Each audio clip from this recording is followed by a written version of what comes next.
We good? Yeah. The camera's on? Yeah, everything's rolling. All right, cool. Welcome, everybody. You are watching the Bottom of the Bottle podcast. Episode I don't even know right now. It's season 2 though. I am your host, Charlie 3 times, aka the last of the dinosaurs. I got my co-host with me, aka my baby. Hey y'all, it's Jig. Oh, Jig. She wants me to give her intro every time. No. This is Jig over here. This is Jig. I brought a special co-host with me today, my brother. Introduce yourself. Young Tez, Martez, you know what I'm saying? Cash bread, A-Rap money. We're going to get the money regardless, whatever you want to call it. And Ted's been saying that exact shit since like middle school. Come on. When A-Rap money came out? Whenever A-Rap money came out, Tez. Been running with it ever since, and now we got it. It's embarrassing. Tez is a hooper. Tez wanted to come and hear about the Weightless Float Center. He wanted to come to sit in the background and hear about it, but I told him get on air and talk about it. Appreciate that for sure. It's nice. But the guest of the day, we got the homie Greg from Weightless Float Center. What up? You know, if you don't know about Weightless Float Center, I guess you could describe it. You're going to learn today if you don't know about Weightless Float Center. But I think that the person who owns Weightless Float Center should tell us about Weightless Float Center. Because no one else can explain it as good as you. So Sure. Yeah. What's up? I'm Greg Ellis, G Willikers, a.k.a. B Wilder, a.k.a. Greg, a.k.a. Ellis. Now, Weightless is a wellness center. We're sitting in the lounge right now, post-float, post-sauna, post-massage lounge. We do flotation therapy, infrared sauna, massage, yoga and meditation upstairs at the Inner Warrior as well. We got a bunch of CBD products and post-float chilled drinks and such of the sorts. CBD products. Basically, this place is an oasis in the middle of Louisville. Yeah. And you should definitely come check it out because the energy that flows through this place is very healing and very special. So. Yeah. Before we get too deep into it, we gotta talk about the bottle. Oh yeah. These shots. This is the Bottom of the Bottle podcast. All right. Today we're drinking tequila. This is Tequila Hermosa Casa Agave. It's a very small batch USDA organic tequila, which is why we picked it, because this episode's going to be focused around health and wellness. And it is Kentucky owned. Owned tequila. So, of course, it does come from Mexico, as all tequilas do. However, it is owned by a tequila or a Kentucky company. So, we try to keep it local. But yeah, you usually don't see us drink tequila on air. We usually drink bourbon and I'm whiskey. stoked to drinking tequila because that's my. I think when I first asked you to be on the show and I asked you what you wanted to drink, you said tequila, and then absolutely. That's how we went. We better see how this go. I don't drink, period. Yeah, so Ted's the athlete. You know, we're gonna see what happens. I'm not a big drinker either, so I'm stoked. But usually when I do drink, I drink tequila because there's just it's a liquor that comes from cactus. Yeah. Like that in itself is just dope. Like I'm all for liquor that comes from corn and rice and sugar cane and stuff like that. But liquors coming straight out of the desert cactus, I think is just like rad to begin with. And like the whole story of tequila and how it's made and just the whole process behind it and where it's grown. And I don't know, like agave it's a serious plant. Oh shit. And it gets you jazzed up. You know, you drink a couple shots of tequila, like it doesn't bring you down. It brings you up. No, I'm straight up taking it as is. I'll take it with a I take a line. I ain't gonna play with it. they'll be used for the Palomas too. But if anyone wants one for the shot, then it's there. Yeah, I haven't had Paloma in a minute. All right, shout out to organic alcohol. Let's shout out to Salud. Health and wellness. Yeah, let's drink to wellness. Literally, salud means to health. Salud. Ooh, I like that. I ain't mad at it. That's nice. I ain't mad at it It's at all. really nice. Not bummed. It's not bad at all. Ooh. All right. I'm gonna sit right here. Ooh. All right. So, float therapy. Why should someone be interested in float therapy? There's a million reasons. So I guess probably be best to describe kind of what floating is. Like we were saying before, this is Weightless Float Center. We do a bunch of different modalities of healing, if you will, but floating is definitely the mainstay here. So just imagine the perfect bath. It's 10 feet long, 4 feet wide.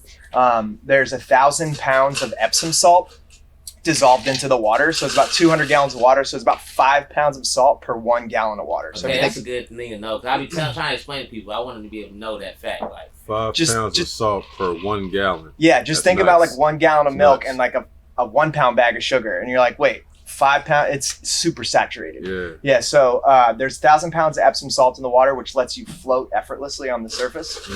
The water is the same temperature as your skin, so when you're floating, you don't feel that you're in the water. Which is a crazy That's thing to nuts. experience. That's nuts. It really is. You don't get wrinkly, and you feel like you're in a womb almost. Yeah, it's weird. You could float for. I mean, I've floated for 7.5 hours and not had any wrinkles on my body. And like one session? Yeah. 7.5. Was you sleep? No, I was very awake. Okay. Very awake. Okay. So yeah, there's 1,000 pounds of salt. The water's the same temperature as your body. And then if you choose to, because you don't have to, but if you choose to, you can close the lid and turn off the light, which makes the tank light-proof and soundproof. So effectively, it isolates your mind and body from any external sensory input. Right. Like right now, you can hear the music, you can hear the air, you can hear the ice, you can feel your body sitting on the ground right now. There's, all the lights on and stuff like that. And when you get in the tank and you just basically close every app on your brain, for the first time, it's like, doesn't have to do anything. Right. And what we've shown through MRI and EEG brain mapping is that our brain inside the tank drops into a different type of brainwave that we produce in REM sleep or deep meditation. So almost like a screensaver when you stop dragging the mental mouse around all the time, your brain kind of is just like, well, if I literally don't have to do anything right now, I'm just going to go into low power mode. So you get in that deep meditative, like dreamlike state. Yeah. So why do you float? For meditation, for relaxation, for anxiety, for chronic pain, for creativity. Sometimes I get out of the tank, or while I'm in the tank, my eyes snap open and I realize like, oh my God, I just got a really good idea. Yeah. Or sometimes, you get out and you're kind of inspired, whether you make music or even you play a sport or something like that. You may be like, ooh, try something a little different. For muscle recovery, the 1,000 pounds of Epsom salt detoxes your muscles, reduces inflammation, helps with chronic pain and swelling. If you got an injury or something like that, you get in the tank. Just having no gravity on your body is amazing. Aligns your spine, and it's like a reset for your nervous system. It's like a power down, power up, Oh my goodness. Spend hours on the phone with customer service, and then you're like, you try to turn it off and turn it back on? How long would you recommend somebody that doing a regular session? How long is a regular session? I know you said 7.5 for you. No, it's a regular session. That's a No, regular? I'm just kidding. No. Yeah, we just lock you in the tank and just until you really chill I'm out. pretty sure 7.5 is like the longest you've been in there. Yeah, Okay. there's that's the longest I've been in there. Although during quarantine, there was a guy at a float center in Portland, Oregon, who did 24 hours in the tank. He was trying to break like Hamilton Burris's record or whatever, or not Hamilton Burris. The guy from Vice, Hamilton's Pharmacopoeia. Yeah. Okay. Yeah, that guy had the record, but then someone at Float On, and Float On's rad. If you guys are ever out in Portland, it's a 24-hour float center. They were the first people to ever have a Bitcoin ATM machine in Portland, Oregon, and it was inside of a float tank center. Wow. And it's a 24-hour float center. These guys wanted to talk about Portland a little later in the episode. Yeah. What's going on in Portland? It's funny you brought Portland up. Oh yeah, for sure. I got a bunch of family. Actually, just like 2 nights ago, I had some friends who live in Portland, Oregon, and they're driving back to the East Coast, and they just stopped through, and they were just talking about what was going on there. And they're like, We're going to get into that a little later, talk about it. yeah, for sure. Nice. So what drew you to floating? Like, how did you get introduced? Yeah. So I watched a movie when I was in high school called Altered States. It's like a cult classic starring William Hurt. And it's loosely based off of John Lilly's life. And John Lilly is the founder of the float tank. He was a neuroscientist. He was a physician. He was an author. Super smart guy. He's also a psychonaut, really into psychedelics. And this film is loosely based off of him, and it's based off of the book Altered States.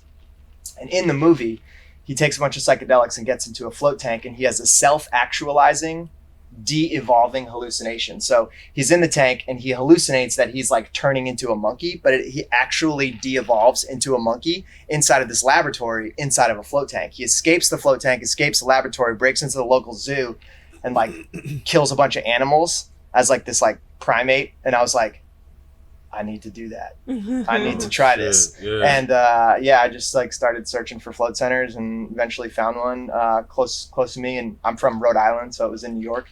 And floated, and then I've just been doing it since then. Everywhere I've lived, Colorado, California, Washington, there's always been float centers. And then when I moved here, there wasn't any, and I moved here to be a mushroom grower, gourmet mushrooms, lion's mane, shiitakes, oysters, reishis, and stuff like that. And then shortly after I had begun my mushroom grow here, I got hit by a car on Bardstown Road. And I got a huge plate in my arm. I cracked my head open. I messed my arm up really bad.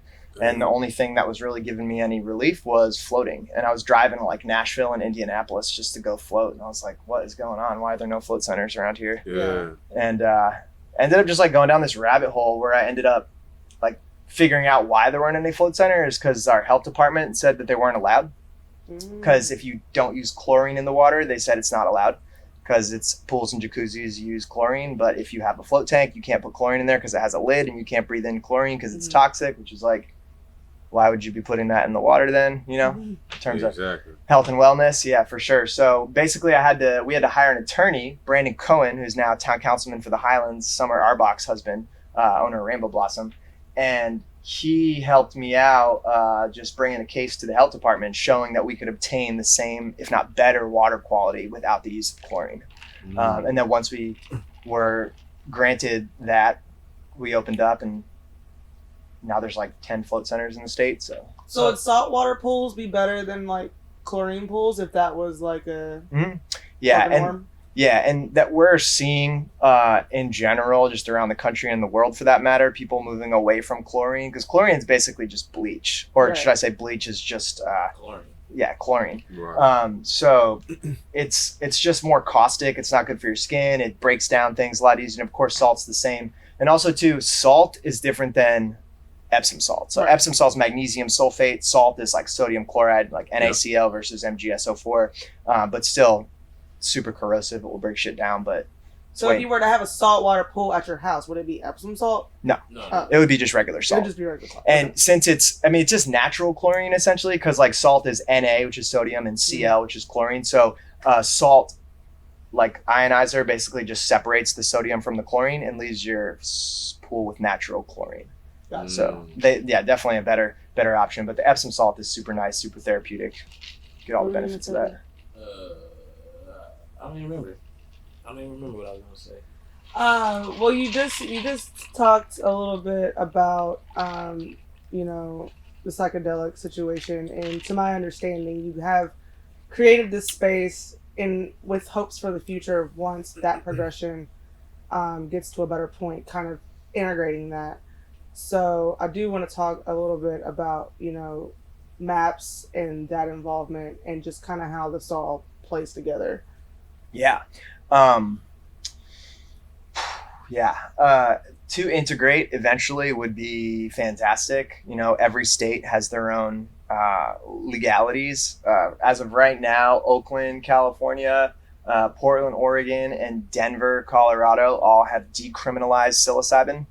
So, which is psychedelic mushrooms. So, psilocybin, which is the active compound in psychedelic mushrooms, is decriminalized in those 3 cities that I mentioned. In so much as it's decriminalized, and the legislature literally says it's to be considered less of an offense than a parking ticket. Nice. They literally say the lowest of low. And you're like, all right, okay, you guys are really explicit and really not caring about psilocybin, which is fantastic, because when you look at the benefits of psychedelics, especially psilocybin, LSD, MDMA, you see some really powerful benefits for anxiety, PTSD, trauma, where I guess like where we're at right now, it's difficult to talk about, I think, like the human optimization side of psychedelics, as opposed to say bringing people to baseline versus bringing people from baseline upwards. And the float community in general works pretty hand in hand with the psychedelic community. John Lilly was a big fan of psychedelics of many a sort. And it's not like people come in here specifically to do that, or at all for that matter. You sign a liability waiver when you come in, you're not under the influence of drugs or anything like that. But the hope is that eventually we'll see therapeutic centers that focus more around set and setting, so that way people can have a psychedelic experience not in a clinical environment like a hospital or something like that. Because we find that there's so much benefit, especially when you create an environment that's conducive to healing. Just like you'd rather be in a comfortable space, So yeah, the founder of MAPS, which is, you had mentioned before, MAPS is the Multidisciplinary Association for Psychedelic Studies, MAPS, and they're a nonprofit pharmaceutical company, and which sounds kind of weird, but they've been weird. Right, yeah. Explain that. Yeah, so they've been around since the 1980s, founded by this guy Rick Doblin, and MAPS was founded in order to raise money to fund the studies to legalize psychedelics. So anything you see with Johns Hopkins University, with UCLA, with Harvard Medical, and all the studies they're doing on psychedelics have primarily been funded through MAPS. So they're able to raise the money to fund the studies to show the effectiveness of psychedelics for curing people with end-of-life treatment, trauma, anxiety, post-traumatic stress disorder. So that everyone knows, when you mention psychedelics, what are you, like, which substances are you speaking of specifically? Because they're thinking of the wildest of the wild. So yeah, for sure. It's primarily, there's lots of psychedelics. I think a lot of people know of magic mushrooms, which is psilocybin. They know of LSD. They know of ayahuasca. They know of DMT. But those are primarily the ones we're talking about here is going to be psilocybin and MDMA, which is like Molly. And MDMA is not actually considered a psychedelic in a lot of senses. It's actually considered an empathogen in that it makes people more heart-centered and more empathetic and more like feeling, whereas psychedelics are more of like literally means mind manifesting, whereas empathogens is more of like creating a more empathetic self, So yeah, we're seeing a lot of benefits in that. MDMA and psilocybin, they actually think will become legal for prescription writing before cannabis does. Not prescription writing, but federally legal. Before. Interesting. Yeah. And that's the one that makes you empathetic? What's that? You said that's the one that makes you empathetic? MDMA, yeah. That's nuts. That's Molly, if you don't know that. Right, that's nuts. Yeah. Well, that's because nuts. people who have like so much trauma from whether it's like sexual trauma or violence, war, like there's... They did a study in Louisville for racial trauma too. Yeah, I was a part of that, and I went down I did the MAPS protocol and training at the Galt House. There was like a week-long training protocol for it, and it was really awesome. It was great to actually get to sit with. I went out to lunch with Rick Doblin. They came here and floated and stuff like that. It was really powerful, because when you think about it, like the term, I think most of us are familiar with the term intergenerational trauma, right? Like, but a lot of like the fact that we know what that means that our family members are maybe starting to learn what that means, which means our grandparents are maybe starting to learn what that means. And like, I don't hold it against anybody. Just think about that. They just rounded up a bunch of people, sent them off to war to murder a bunch of people, had all these like men go to war and then come home, and you like couldn't talk about it, had to be a man, and then you like could like drink or take Valium. Weed was illegal, and then you had to just like go back to work and not talk about your issues. And you wonder why grandpa's fucking crazy, and you're just like, Jesus Christ. And like now we're starting to kind of unpack all this and realize that like we are the tip of a giant genetic iceberg floating through the water. And we have like so much embedded in our genetic code that needs to sort of be unwound. And they're finding that psychedelics and MDMA is like really effective at doing that. That's how I always felt like if our brain wasn't meant to receive it, our brain wouldn't. So like, I feel like it's necessary. Like there's something they play. I don't know the role because I haven't done the research, but I believe psychedelics, especially psilocybin, stuff that comes naturally from the earth, I believe that it has a role that even people like us probably don't even know yet what they're here for. Oh yeah, it's well, especially with psilocybin, because you ever just like walk down the pathway to your house and you're like, that mushroom was not there yesterday, and all of a sudden there's these giant mushrooms like sitting, like they grow so quickly, they're so ephemeral. And if you think about like alcohol, it's a relatively complex process, right? You could just like come across a bunch of fermented fruit on the ground and eat it and get buzzed off of it. But for the most part, like peanut butter and jelly, coffee, weed, all those are a relatively complex process where you have to like grind something up and then put heat to it in order to like get the effects of it. Whereas like a psychedelic mushroom, you like pick it off the ground and eat it, and like, and you think about something that's on the brink of a conscious evolutionary breakthrough, like a Cro-Magnon or Neanderthal or just like monkeys, eating psychedelic mushrooms, and all of a sudden like looking in the water and realizing they're them. Right. So it's like there's a pretty good chance that psilocybin mushrooms have had a really powerful impact on the Society. evolution of you gotta think about humans. People don't even know that like mycelium is what a lot of mushrooms grow off of. Yeah. Is the biggest organism on this planet. Yeah. Like a lot of people don't know that it's the biggest organism. It's like if you got a mushroom in your yard and there's a mushroom in your neighbor's yard, it came off the same patch. Right. There's a big patch between y'all yards. It's like the whole matrix. So it's the biggest organism. So to have like we could be tribes hundreds of miles apart, but we're eating the same mushrooms that's giving us these same thoughts. That's why I believe a lot of things reappear in a lot of different like religions or cultures. A lot of things reappear even though people are miles apart because they could be eating the same things. That's how I always felt about it because it's too big. Like for them to take over miles and miles and miles, and like anybody in the square mile who happens to eat this mushroom or whatever, is probably gonna be on this. Probably gonna have some type of same feeling. Yeah. Or even just the fact that human DNA is more similar to fungal DNA, that's what I was gonna say, fungi DNA, plants. than it is to monkeys. That's nuts. Isn't that nuts? Like literally human DNA is more similar to a fungi. And there's plants, animals, and fungus. There's 3 different kingdoms where we think of basically just plants and animals. But you'll find fungal DNA in plants and fungal DNA in humans, but you won't find plant or human DNA in fungus. It's like fungus. You know, like it's the OG. It's the taxonomical kingdom. When we die, like the fungus in us eats us up, helps us to. Like, and the fungus that's out there helps to decompose our body. It's part of every cycle of the earth. Like, every cycle of life, funguses. Yeah, they're the grand molecular deconstructors. They just break down everything. They're essentially an externalized stomach where we consume food and we have enzymes in our body that break stuff down.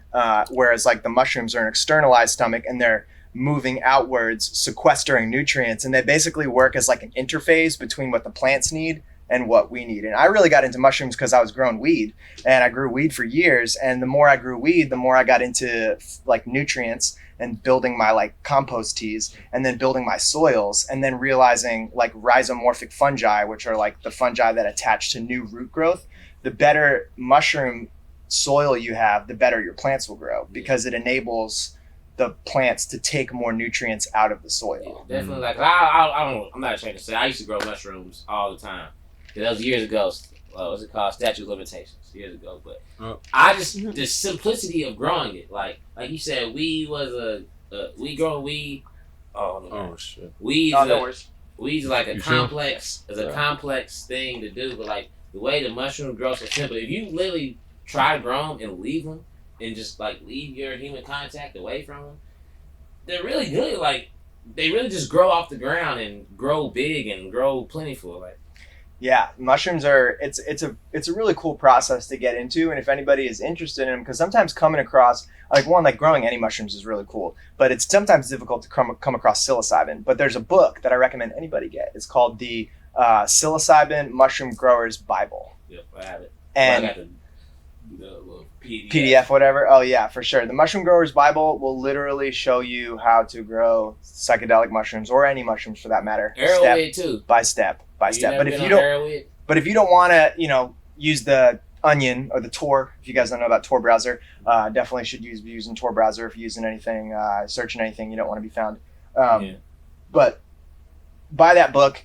Carmichael's has a great selection of mushroom cultivating books, especially the Psilocybin Mushroom Growers Bible. I know that they always have that one in stock, which I always appreciate Carmichael's for that. I'm like, I love how you guys always have this book here. And they're like, oh yeah. Why do you keep checking for it? You already got it. Come there just to sit. I still got it. Out of here. Yeah, no, I live right next to it, so I'm always cruising in there and check. Well, I used to be. Nowadays, I don't think you're even allowed in Carmichael's, but. Damn. So let's talk about this. How's it been since Corona with a very intimate type spot where people sharing water, massages, and saunas? Like, how's that been with this whole pandemic? Yeah. It's been all right. We've been sanitizing and socially distancing before it was cool. Yeah. Literally though. Yeah, just because like our sensory deprivation is inherently a socially distanced thing because you're doing it by yourself.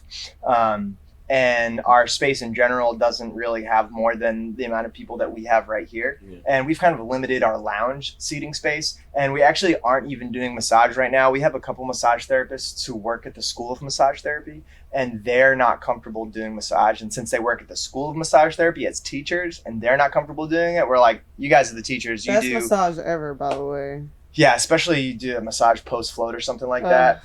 If you ever feel like in a massage, the first 20, 30 minutes, you're just trying to relax, you float and it just cuts through those several layers of stress so that when you get out of the float tank, you take a hot shower, you put on a bathrobe, and then you lay down and get a massage. It's like... See, I came to the float. I floated in sauna.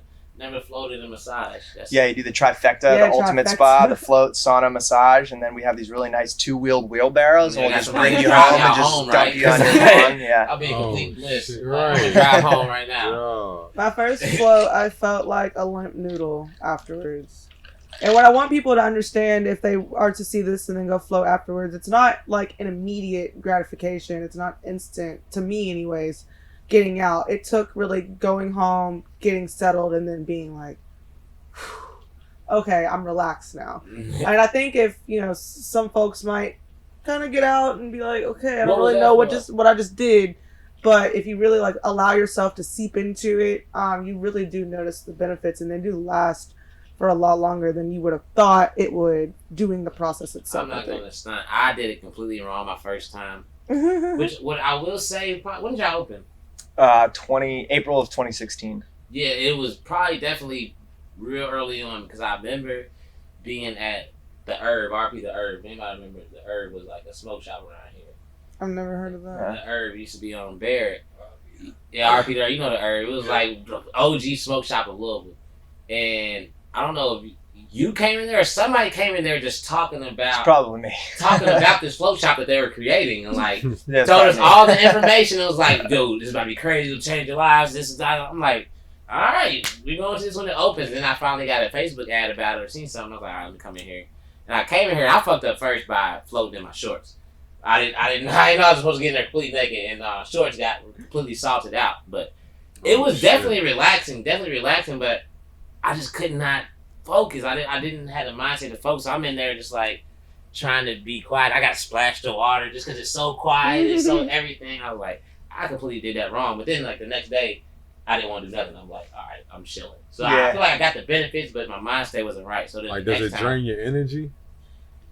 It doesn't drain your energy, but whenever I recommend people to come float, I always tell them to come float on a day where they can either come in the morning and they have nothing to do that whole day, or come in the evening and then not have anything to do the next day.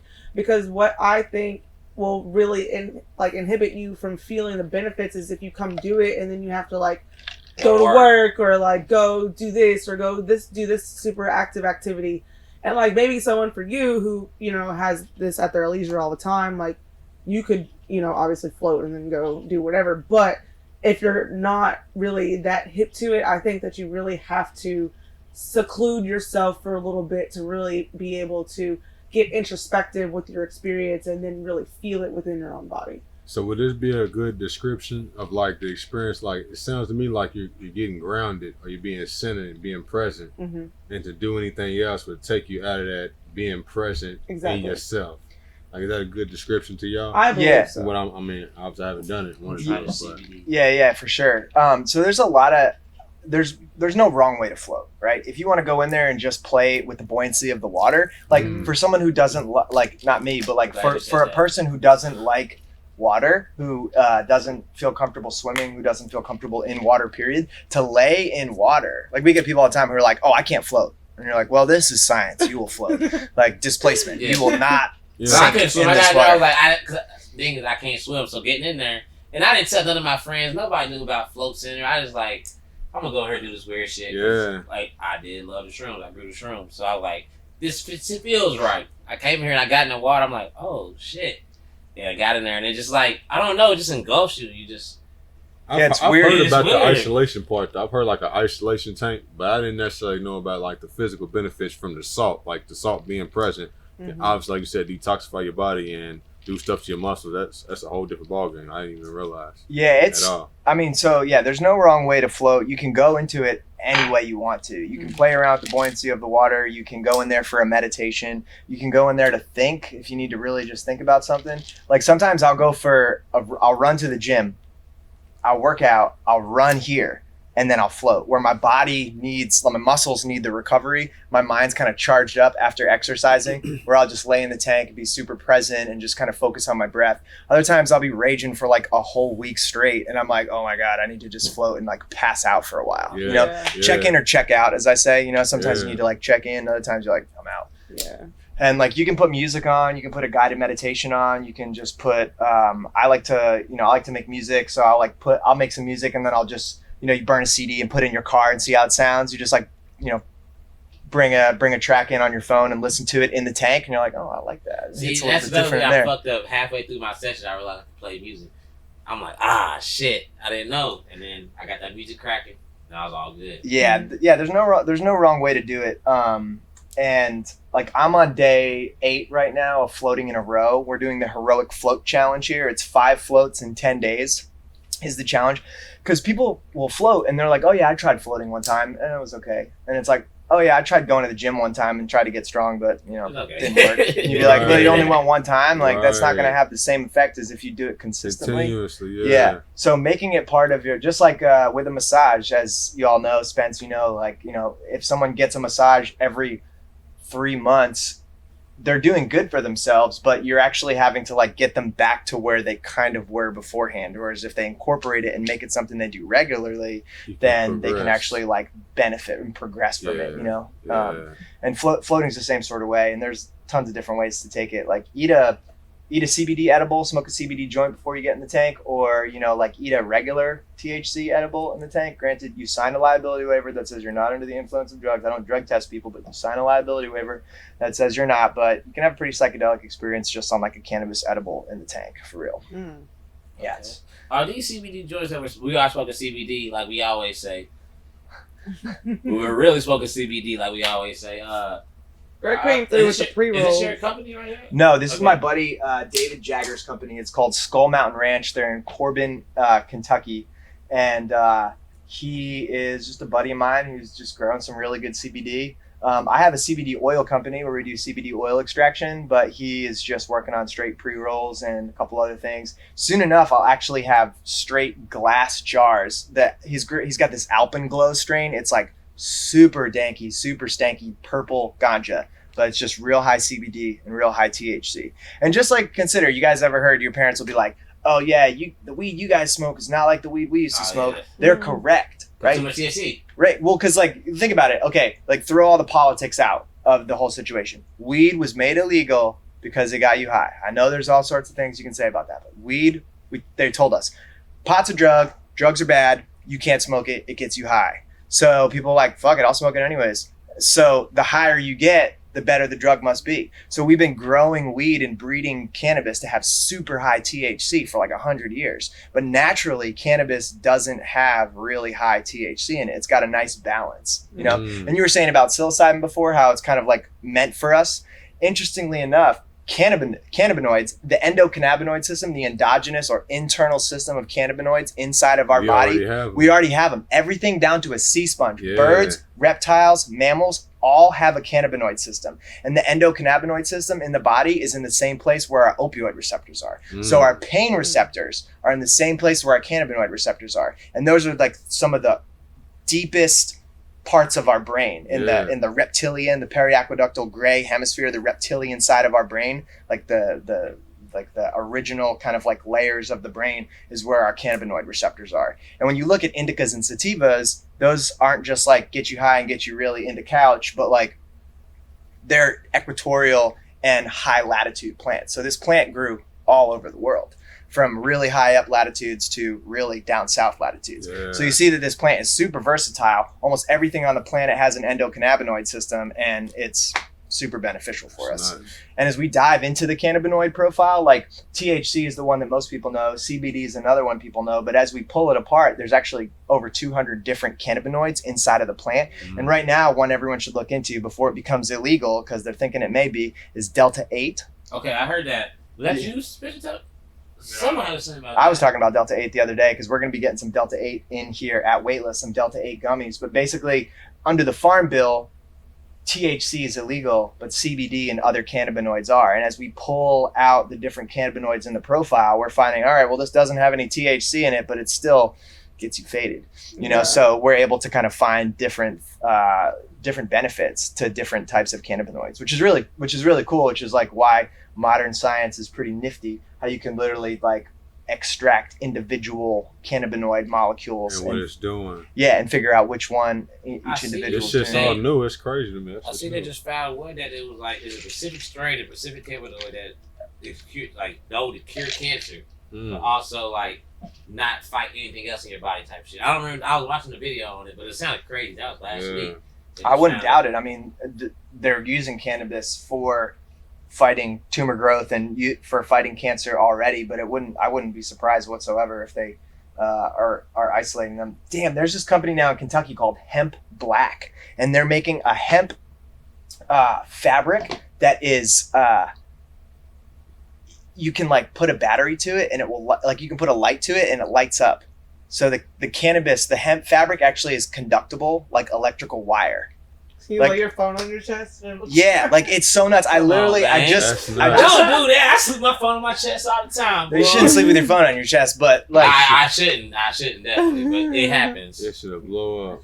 I sleep with it under my pillow. That's probably bad too. I try to keep it away from me. I'm always like trying to get my girlfriend's phone out of like. I'm always like I roll over and I'm like, why is this thing in here? I just like imagine it's like microwave in my brain or some shit. You know? Microwaves and cell phones aren't necessarily the same thing. But I get what you're going. But hemp black is sick. I mean, hemp is one of the most versatile plants on the planet. Like it's literally for like clothing, for paper, for fighting cancer. Too, haven't they? Henry Ford made a car out of hemp panels that ran on hemp seed oil before the Model T was in production.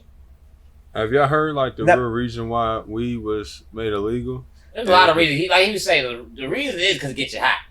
Well, that's we throw that. Yeah, have you heard like the hemp competition with the regular paper? Yeah. Take over. William Randolph Hearst had the forestry companies and had the paper companies and the newspaper companies. So they ran the yellow journalism smear campaign through all these newspapers, saying that jazz musicians. Black jazz musicians and Mexicans were smoking weed and raping all the white women. And then it was like, oh my God, like make this shit illegal. And like you're just like, and it's been that ever since. Like now it's because of that. Now weed's bad. That's what's nuts. It's nuts. And we're getting to this point now where I mean, like, thank God, like I can't believe people are literally still in jail for cannabis possession. Yeah, like a little bit, like not a lot, like a little bit. There's a senator who spent like a lot of his time anti-drug, anti-all this shit. If you know his name, please tell me. What's he got a? But now he has a cannabis company. That's crazy. I think it's John Boehner. John Boehner. Yeah, Boehner. Yeah, he was a former House Speaker. Like, what the fuck? Yeah. Okay, what the fuck? Like you really was putting people in jail. Now you have one of the biggest companies. Now you the plug. Or part of it, like it's nuts. And the whole legal cannabis thing is a whole nother topic. Like that's a whole nother episode. The way like I don't think it should have been started without releasing everybody who's doing what y'all doing. Yes, there's so many people in jail, nuts. like in jail because of cannabis, and to see like if you go into these big boardrooms where people's making millions off cannabis, there's not a black person, a brown person. Nah, it's playing with it in their face. Just got weed in their face. Yeah, it's weed. Y'all making weed look like I'm going to Starbucks, but my cousin in jail right now. The 2 joints because I make these diamond encrusted sativa plant necklaces. Yeah, and well, same with psychedelics right now. We're seeing this giant investment in psychedelic companies, and Paul Stamets, who's like one of the, he's a probably like the main mushroom grower. He's a mycologist. He's done a lot of work. If you guys watch Joe Rogan Experience podcast, listen to Paul Stamets on the Joe Rogan Experience. He was the most requested guest on the Joe Rogan Experience. A mycologist was the most requested guest on the Joe Rogan Experience podcast. You're like, all right. Talking about shrooms and stuff? Oh, yeah, for sure. I think I've seen that one. Yeah, I got a bunch of Paul Stamets' books over there. And I was actually, when I was living in Olympia, Washington before I moved to Louisville. And I was trying to get a full-time job working at his laboratory. And I couldn't end up getting it. Ended up moving here. He talks about like DMT and LSD and all that good stuff too, right? Oh, yeah, for sure. Yeah, and I mean, too, like, back to fungus again, LSD is a fungus. MDMA is a fungus, too, no? MDMA is not a fungus. It's made in a laboratory. It can be extracted from sassafras, which grows around here. But okay. So I remember growing up, if I only had a big ass sassafras tree in his yard, it's like I was like, he's like, bro, you can make Molly out of this. And I was like, can we? Like, can we? And he said he could. We never did because I'm pretty sure we didn't have equipment, but he said it, and now it makes sense. Yeah, MDMA is more of a synthetic as well as LSD is, but LSD comes from the fungus ergot, which is grown off of rye, which is just phenomenal. The fact that like you're like, all right, fungus is definitely. So LSD is a fungus. Yeah. So that's why it feels like a fungus. Like it takes over That's your what body. people tell me. It's It takes over your body the same way shrooms have done me, but I never do it. I thought it was like this chemical really like embodies a fungal, but that makes sense. Oh yeah, definitely. And well, you know what's interesting is they've started to look into like some of the ancient Greek and Roman traditions, and they start to realize that some of these big festivals that they were having, they were drinking like a rye fermentation. Ambrosia. Yeah, and this honey rye mix is like probably had the ergot growing in it, which is like a psychedelic. So they were probably ingesting like a mild psychedelic liquor. Yeah. Like, Yeah. There was one. It was like I think it was a fertility festival, like in the Greek, where I don't want to use names and what it's called, but it was like a fertility guy they would go and they would sing in these certain spots because it was like it would make them sing better, give them like the better like words and stuff. But they figured out much later they was standing on like land where like there was something fungal in the ground that was causing like whatever that was coming up off the ground to like make them start tripping and start singing like all this stuff that it was saying was coming from the gods. Use the words of the gods. These motherfuckers really just standing on fucking like ground of like shit that got them tripping right now. Like bare feet, like grounding with it. Yeah, like it might be something that's I got a steaming book up. over there Like, this is called something I learned in college too. Earthing. It's like About, you said what now? About earthing, about being barefooted on the ground. Yeah. Actually, yeah, I'm wearing yeah. a pair of shoes right now called Earth Runners, and they have copper tacks in the bottom of them, and they Okay. ground you to the earth. Okay. So, like, I How run does in that work? these. I love How does that. the copper work? Like, is the copper like a it's a bridge conductor. way? Well, if you like all the float tanks here, if you do any sort of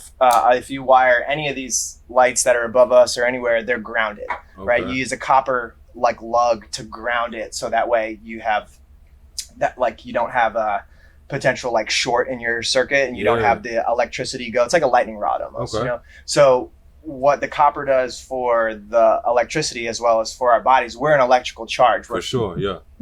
pushing out electricity, and these will ground you. So my foot is touching this copper tack that's on the bottom, that's touching the ground. Yeah. You know, so like when I'm walking, it's actually grounding me because we're all wearing basically a electrical insulator between us and Every the day, yeah. us and the ground all the time. And then half the earth is like fucking paved over at this point, and people so seldom actually walk barefooted in the dirt anyways, you know. Right, I got a right. book over there called Earthing, which is all Yeah. about, like, they're finding people are able to reduce their inflammation by just having, like, as funny as it sounds, like a bus bucket or like a plastic container of dirt in their house.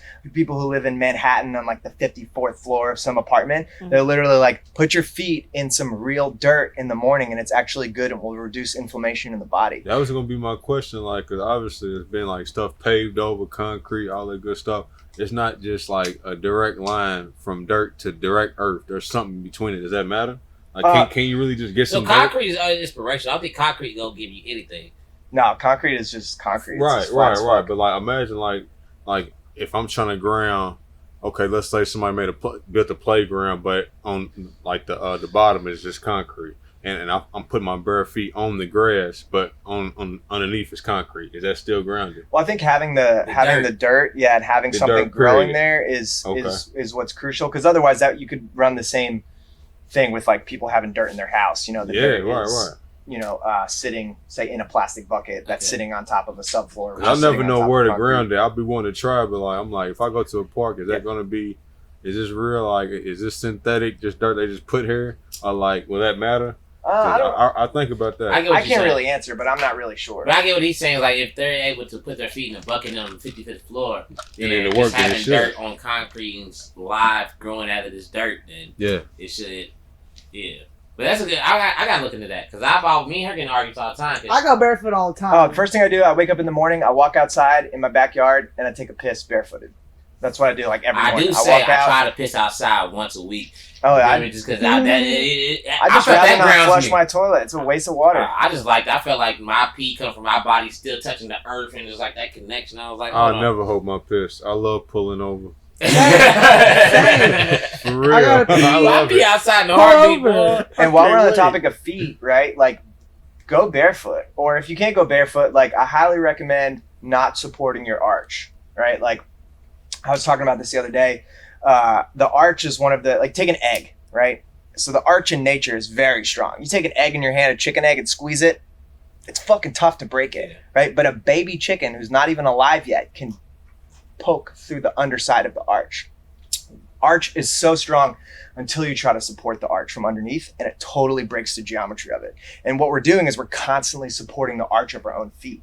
And I have a giant scar in my foot. I had a whole, my metatarsal was removed, and I have an artificial joint in there. And I was told that I would never be able to I'd never be able to walk barefoot. I'd have to wear orthotics. I probably wouldn't be able to run anymore. Now I run. I went running and then took a shower here before this podcast, and I ran in these sandals here, which have absolutely no arch whatsoever. It's one strap. And this shoe right here, I've not felt pain on my feet since I started wearing these shoes 2 years ago. And like, I fucking... Damn. Ted's dealing with foot pains right now. Going Ted, nuts. you gotta get you some of these. Dude, it's no joke. And I've converted over crazy. quite a few people to Earth Runners. And Okay. my girlfriend, she's got some pretty bad ankle problems. And Yeah. she's like, oh, I don't know, I got some ankle issues. And I was like, yo, get a pair of these shoes. And she's elated that we have matching shoes. But I'll try it for sure. but You know she's what like, you know what? I was kind of hesitant to tell you, but I don't have any ankle pain anymore. I'm saying? These Yeah. are actually working. That's nuts. Yeah. And like literally, Hey. so I live on Patterson and Cherokee, right? And I would walk from my house to the intersection of Highland, like where like the falafel place is in Wick's Pizza. Mhm. And by the time I'd walk there in a pair of skate shoes, my foot would be hurting. Yeah. I would be limping. Like I'd be like, I gotta turn around. My foot's bothering me. Like to my Yeah. big toe. The reason it's big is because it supports everything, you know? And like, Most bones in your body, we learned that fact on the way over here.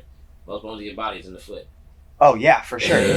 It's fucking nuts how many bones are in the foot. And like your big toe is literally big because it supports your whole entire body weight. Your way, And I was told, you're fucked. You're never going to be able to like do anything again. You're fucked. I played so many sports Damn. growing up, and like I'm just so active all the time. Yeah. And I was just like, damn, I like fucked my shit up like for good. So, And now I will do a 10-mile hike in these, and my buddies will be joking on me at the beginning of the hike. Yeah, you're gonna hike in those things? All right, dude. Yeah, we'll see how that goes. At the end, they're all like, "Oh my god, I need to get these shoes off," and I'm like, "Oh, my feet feel great right now." yeah, Like yeah. it's wild. Like Ted, you go get some earth runners? You know what's crazy, You bro? walk around the house and Nah, because the fact that you said like it really works, because over in Europe we walk a lot for real.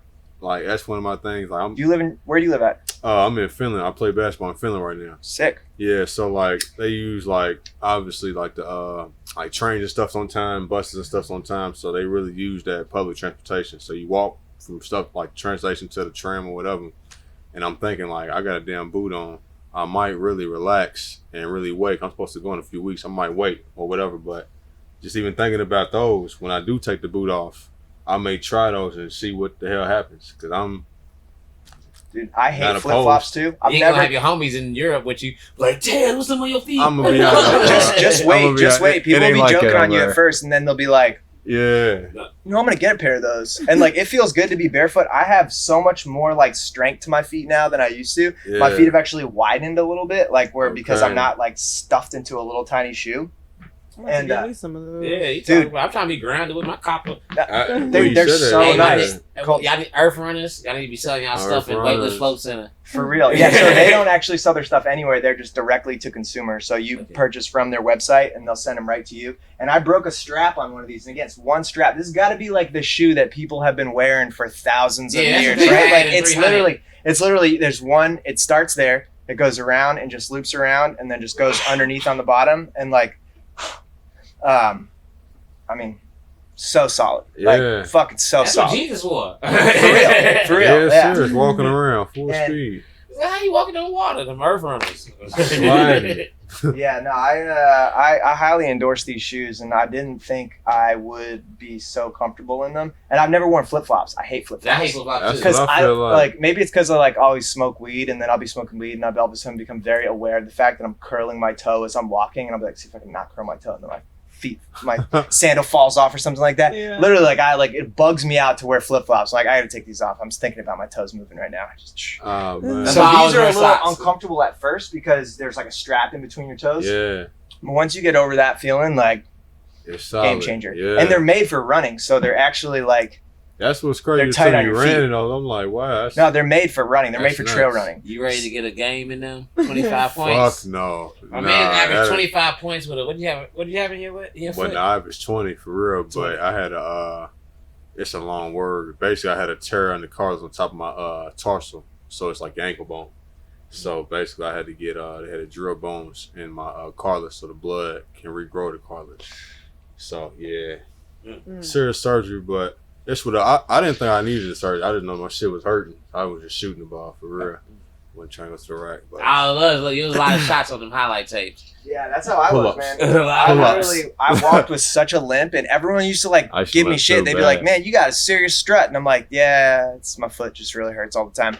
And like, I had to get. They literally pulled out the joint in this foot, made an Yeah. artificial one, and then had the bones regrow into it on either Oh. side Type with all the shit. cartilage. Yeah, I same know exact what thing you you got mean. going there. Yeah, it's And nuts. it took a minute. I mean, I was just up with my foot elevated for months, For real. letting it regrow. Yeah, Damn. it was fucked.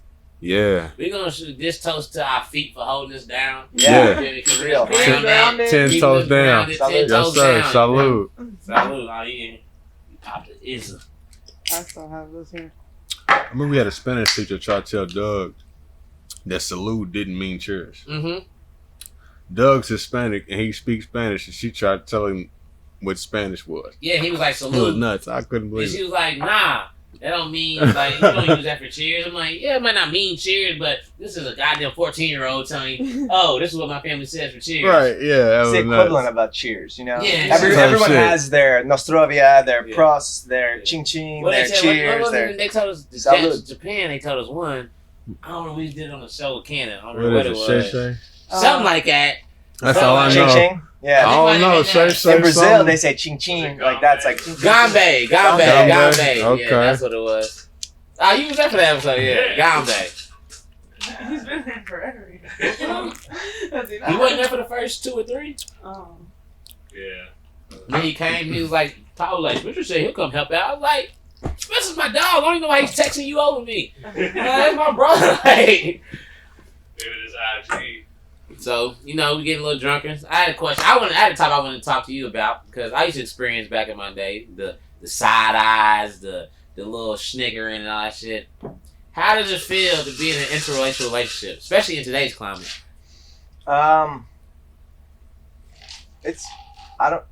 It's good. I don't even really. You don't even feel that, like, No, I don't. Like, I guess it's other people who will sort of bring it up that makes it. Really? Yeah, it's other people that will bring it up that kind of. It's not to say I'm not aware of it, but I don't really like even think about it too hard, you know. yeah. Until someone will say like something weird to be like walking down the street and someone be like, "Oh, that's a good looking Oreo," or something just weird, and you're just like, like, what the fuck? Like a duty joke that yeah, and you're they're just like, trying all to make. right, Yeah. just get the fuck out of here. Like, yeah, I don't know.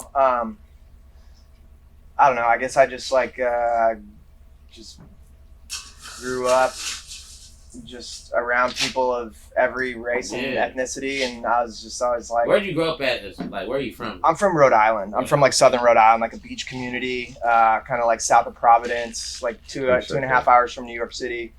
We used to like skip school, jump on the train, go down to New York City for the day and shit like that. So I don't know. That sounds lit. So let's skip school, go to New York City. Facts. We just I skip know, school, right? go to the corner store and steal. Literally, we used to like go down No, to. skip We used to school. like, you know, we'd like check in the first period. And then we'd like jump on the train, which was right in like I grew up in like a pretty small town, but it had an Amtrak train in it. And we would jump on the train and we'd go down to New York City, and like my buddies and I, we'd like go down. I played lacrosse and volleyball in school and shit like that. And I'd go down with my like lacrosse bag, and I would just like, you know, I had some friends who were in whose brothers were in school. down in like the city and shit like that, and I would go down there and just like pick up weight and bring it back like in my like literally wearing like wearing like gym shorts and like a jersey and like my lacrosse bag and a lacrosse stick, and I would just be like cruising through like, oh yeah, I'm just coming back from playing a game, and you know, like we'd buy fucking fake Oakleys and fake Rolexes and all that shit, Yeah, just meander around the city, yeah, just cruising, you know, just that's nuts. yeah, for sure, man. As growing up, I'm super like looking back, I'm super grateful for where I got to grow up, and like when I look back on it or I go back home and I'm like, shit.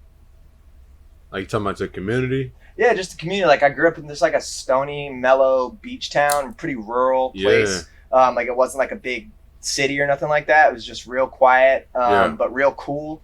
Real just like good, diverse mix of rad people doing cool shit and just chilling on the beach, you know? Yeah. Something about being right on the edge of the land, like where the ocean meets the land.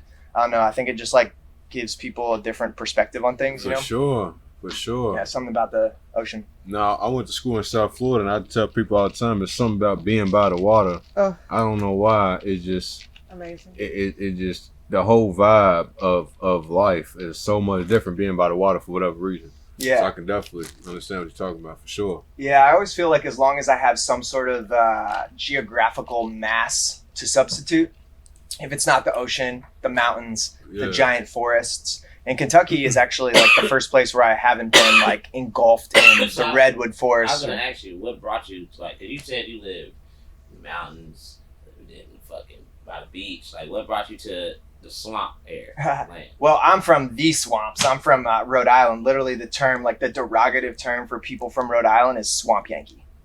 Wow. Like that's like people in Rhode Island will call other people, be like, you're just the fucking old school swamp Yankee. Like, which is hilarious. I've never heard that term before. So, yeah, I swamp never Yankee. heard that in my life. Yeah, and like the Battle of the Great Swamp, literally there's like maybe a mile from my house growing up was this place called the Great Swamp, and it's like Rhode Island is basically like a low-lying estuary, so it's like really, really low land where the ocean kind of just like seeps like into. New Orleans. Yeah, like New Orleans, yeah, but for less sure. hot. But like, it gets pretty fucking hot up there in the summertime, for real. So it's yeah. like Louisville, like Humidity, it's all four humidity, seasons like- pretty much. Oh yeah, we have it gets real cold though because it's on the ocean and it's like just gets those I can imagine, yeah. that northeastern chill. But like I've had friends come up with me to Rhode Island in the summertime and they'll be like, oh yeah, well I'm from Louisville, I can take the heat up here, and then they get there and they're just like, fuck this is hot as hell up here. Our heat's like 4 degrees less than the worst heat. I thought shit was bad till I was in New Orleans the other day, and I walked outside and threw up. Dog, Like, it was it so was that terrible. bad. It was that bad. I'm I like, said, this is can't disrespectful. Damn. exist out here, bro. Damn. This is disrespectful. It's like, I walk outside and I threw up. Like, I always walk back I tried to outside. take was a just walk dummy at like humid. 8 a.m. and it Right, like, It's just too had to go much. back inside. Yeah. just took over your whole body. I don't understand how just like, people live there full See, time. we're sitting in here in air conditioning, but I don't even have air conditioning in my house. Mm. Like I can't do the transition. Here in Louisville, Yeah, so you don't mind it being warm. no, That's how I am. I don't. I like it warm. This is to what I be say: honest. keep your heart warm and your head cool, and you'll be fine no matter what the temperature is. You know, like okay. because like I love cold weather and I love hot weather, and I hate the wind. The wind pisses me off more than anything. Rain doesn't bother me. Everything is cool, but fucking I the hate wind the cold. annoys the hell out of me. I don't mind the cold. Again, if you keep yourself warm, you know, like I will say hate though, trying to get warm. from I want like to stay warm. from late October to I'm straight, I got one. From late October to like March or April, I wear long johns underneath my clothes at all times. Like I just wear like long underwear. Like, you know, you lifted my pants this far and I have like same. spandex I do the down to same there. shit. Yeah. As long as you just like stay warm, You I good. don't mind. Yeah, I don't mind. I Yeah. like walking outside, breathing in through my nose and feeling your nose hairs freeze. Oh If you can shit. keep your It feels feet so warm, good. If you keep your feet warm and your hands Yeah. warm, you Well, good. for me, hands and ears. If my ears Yeah, get your cold, ears. It's I'm like going your nuts. Yeah, ears yeah. too. But I was out there I in can see Pittsburgh that. and it was like -14. And I felt like my toes was getting frostbite. But it's that wind, like you Oh, said. It's yeah. that wind. If it's cold and then wind's blowing your face down, pause. Yeah, Oh yeah. I'm good on that. No, The wind will do you in for sure, or just the humidity. Like living out in Colorado, it would be negative 20 degrees, and you'd be outside, and you're like, it's not even that cold out. But once you get the humidity in the air, same with like if you're in Arizona, and it's 105 degrees out, it doesn't feel that hot. It's 95 degrees in Louisville, and you're like, fuck this, because there's that latent heat, there's that humidity in the air that just sits on top of everything. And the same when it's cold, like on the ocean, it cuts down to the marrow. I can imagine. He said to the marrow, damn.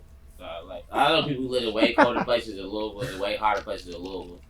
They be like, yo, it's way worse here because just that having that moisture in the air, that's like just potential energy sitting. So like, it was so funny actually. Just this morning, and my girlfriend can vouch for this. I'm literally laying in bed. It's like 6:30 in the morning, and I'm laying there, and I'm like staring at the ceiling, and I got the fan going, and I can hear the birds chirping, and I'm just laying there. And I'm like, this is like the best time of morning. And it's so relaxing, and it's like so cool out right now. And it's like, I'm just so happy to like wake up and feel this way. And she looks over at me and goes, waking up is so difficult. I hate this shit. And I was like, I was like, that sounds like me and Jig. I was thinking the total opposite. And she was just like, she just like rolled over and went back to bed. Damn. That sounds like me and Jig. It was so classic. On the world. She'd be like, shut the fuck up, I'm asleep.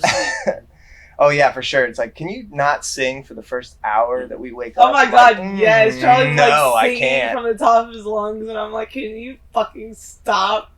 I'll be waking up feeling good. Oh, for sure. Yeah, I'm a morning person. But we secretly really love that y'all do that. Like, I'm sure deep down she really enjoys that you're doing that, but yeah, that's a good first thing to see of the day. Is somebody happy as fuck. For sure. Yeah. And it's like, well, are you mad that I got up and made coffee? Are you mad that I got up and listened to all the fucked up shit going on before you even got out of bed, so you don't have to be subjected? You can just come through my filter of what's going on. Well, I'm really happy to hear that you all haven't had any. Well, I mean, and you haven't actually outwardly said this, but any drastic, like, combativeness to your all's relationship, because we were interested to ask. No, but I'm just like circling back real quick to say that I think that y'all's relationship is beautiful, and to hear you say that there's nothing that really sticks out in your mind as being super either traumatic or just negative is definitely shows the progression that I think has been made in sorts, because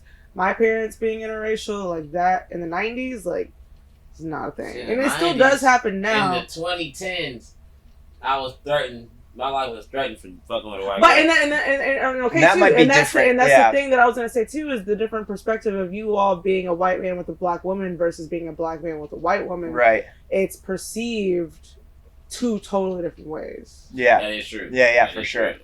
Definitely. Yeah, and but yeah, no. Why do y'all think that is though? That's a good question, because like, why? What is the difference? I think it's probably men, specifically like white men, because basically if you look at anything, as long as it doesn't affect white men, nothing's gonna get done about it, right? And their masculinity. Just the hyper masculinity, and just probably that's more what it is. Like white dudes having some, and again, I don't blame people. I mean, people are at fault, but I don't blame them for the culture we've lived in for generation upon generation upon generation, where this is just trained in people, and without realizing they're embedded with these genetic dispositions that we all have to, it's our responsibility. Again, we're the tip of this genetic iceberg floating through the water of life, and we need to take it upon us as our responsibility to unwind those things. And I think we're getting there, but I think, like you said, a white guy dating a black girl versus a black dude dating a white girl, it's just so probably different for people, and why, I don't really know, but I could see how people be more dicks about it than it. People look at you like, oh, he's a white man dating a black girl, so clearly he must have something that makes her want to be with him, or you have some sort of It's the opposite. You think? Well, I mean, she's just super smart, super successful. Oh well, super I get beautiful. You there. But it's that whole you're invited to the cookout mentality. You know what I'm saying? You do something that seems cool, and then everybody's like, "Oh, you're invited to the cookout," which is not a bad thing. You mean to, I'm invited to the cookout or she's Yeah. invited to the cookout? Like, if a white person does something cool, they're like, okay, cool, you're invited to the cookout. Because They feel like you bossing her life up because for her to even mess with you, you gotta have something sensational going.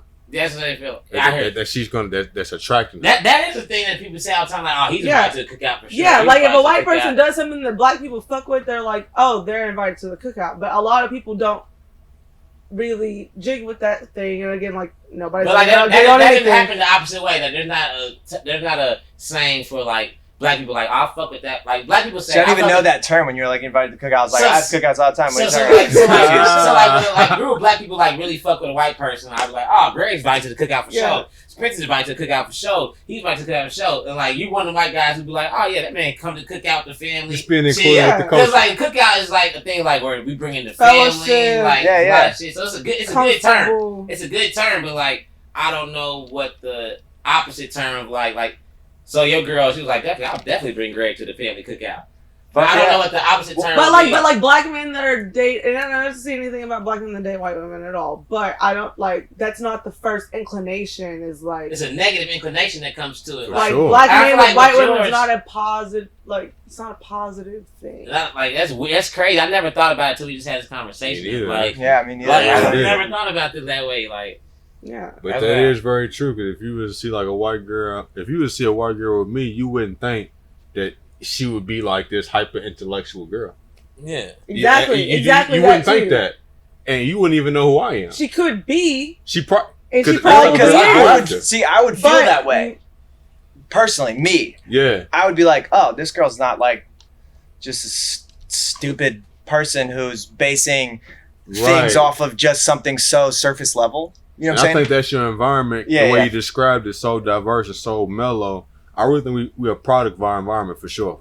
Yeah. Like somebody can look exactly like you, but be born in Mississippi, and like you said, have had a whole lineage of racist people that really thinks that black people is the scum of the earth because they great grandfathers was teaching the whole family that. So I can definitely understand that perspective, and it's so easy for you to look at us like, what interracial? I'm just in a relationship. Yeah, and I ain't I even mean, it's not think saying I about don't. Yeah. It's not saying Nah, I you don't say, see it. You know what I'm yeah. saying? You It's see not it, like, but I it's don't not. see color. Like It's not like that. It don't matter to you though. It really don't. I can tell it don't matter. No, it doesn't. Yeah, I mean, and I've also too. I've dated people who I've dated a lot of people who are not specifically white, like Indian, Asian. Like it's not to me. It's like people are people. And I Yeah. still love People, them. that's how it's yeah. supposed to be. People are That's how it's people. supposed to be. But it's just crazy because like we growing up in Kentucky, I was like, in high school dating a white girl, that shit like. like the Definitely stereotype. didn't come to my parents' house. The Yeah. stereotype is too. I is definitely didn't go to her parents' house. that white women are a lot less, a lot less bossy, a lot less, like hard to deal with.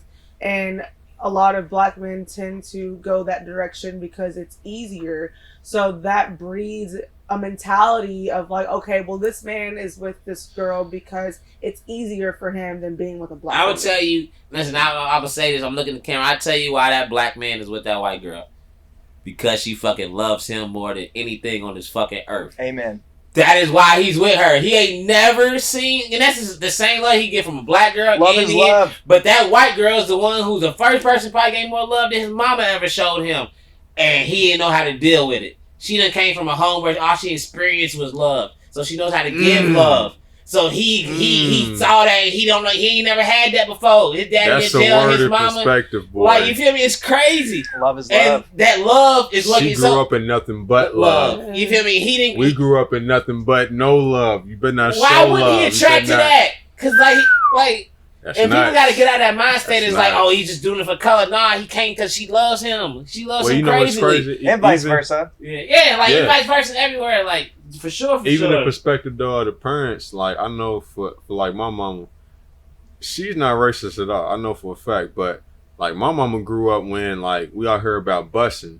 She was somebody that got bused. She was segregated at first and then got integrated. And as her school bus is pulling up to her high school, I think it was PIP she got bused to, she's getting eggs thrown at her like by a white woman, and she's getting stuff. So like she got PTSD from her childhood. To see her son with somebody, she just thinking like, you gonna be with the same woman who, when I was your age, they was throwing food at me and calling me nigga and all this. Like that's where I think like you can be super prejudiced crazily because of what you went through. But you don't even know it because you don't even know. She really got white people she talks to every day. Love exactly. She don't even really hate them. She just hate the experience that she went in through. her subconscious. Yeah. That she not even really aware of. And I can understand that. But if you know better, you can be better. Like if I bring a white girl home, you don't gotta treat her any different. Maybe she is the one for me. It's whatever for real. But I can understand the initial. You got me fucked up. What the fuck is she doing here? Yeah. I can understand that it ain't right, but it's the cookout. It's funny you say that though, because like I have gone to a lot of family functions on Chris's side of the family, and the thing that I find most hilarious is it's exactly the same. It's like you have at first like everyone's just hanging out, eating some food, and then eventually like the kids and the cousins will congregate outside and they'll be like drinking around the fire and be smoking weed and all the parents will be inside and the ladies will all be sitting talking to each other and all the guys will be sitting over here watching something and like playing cards. Exactly. It's the same exact thing. And then like you're like, all right, we're all just roasted right now. We got to go in and like talk to the fam. And then you go inside and your parents are giving you the side eye. Like, yeah, we don't know. You've just been outside smoking weed. And you're like, yeah, what up? And then it's just like this, just hanging out.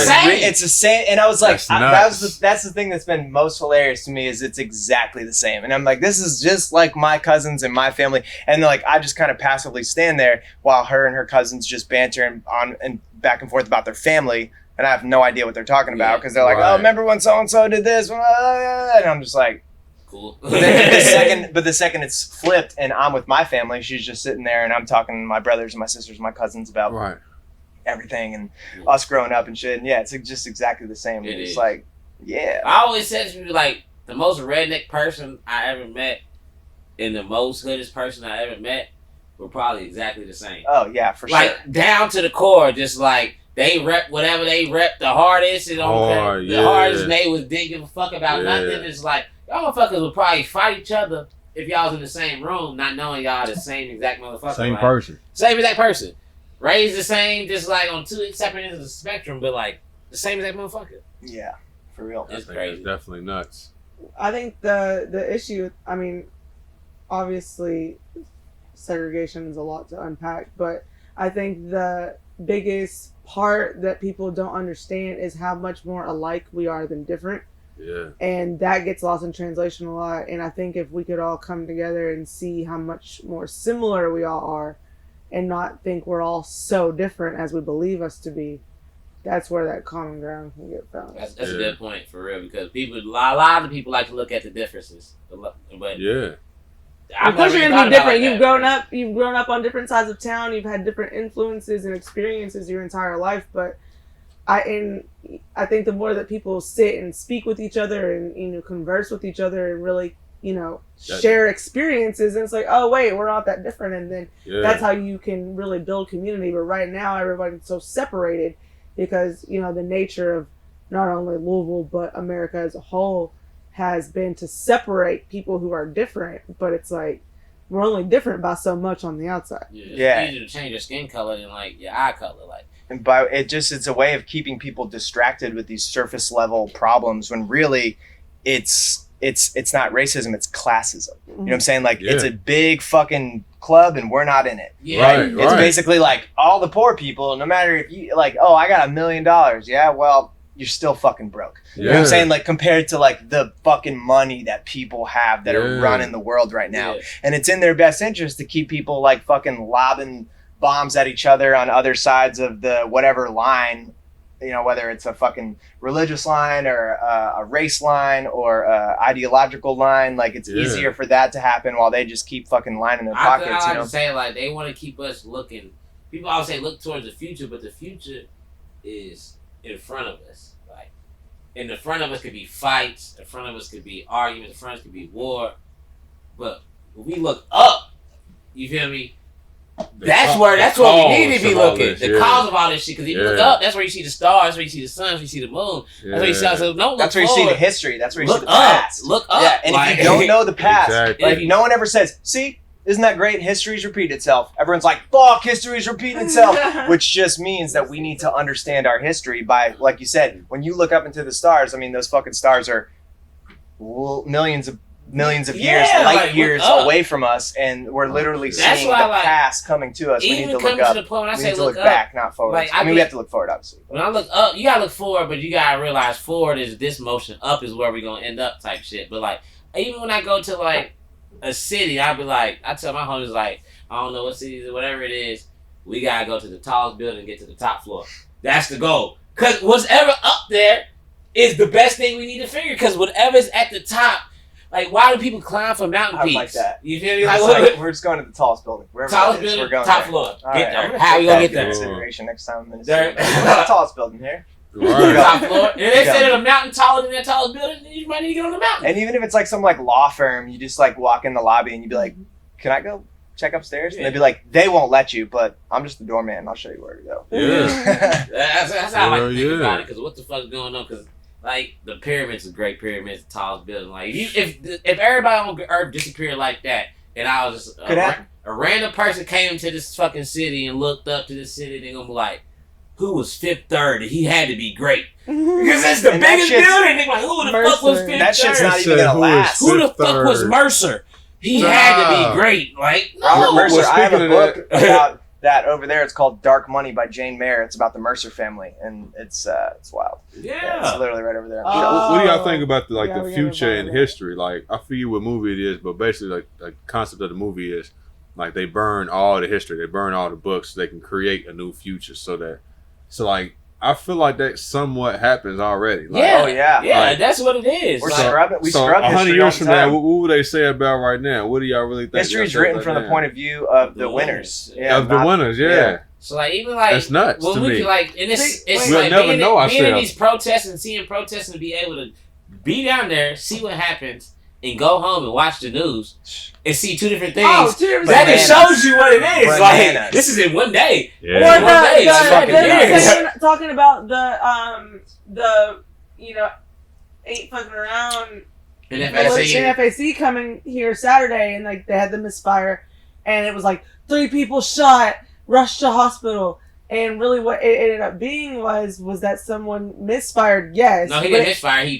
A guy passed out in line for a gun check. They were doing a gun check for everybody's weapons.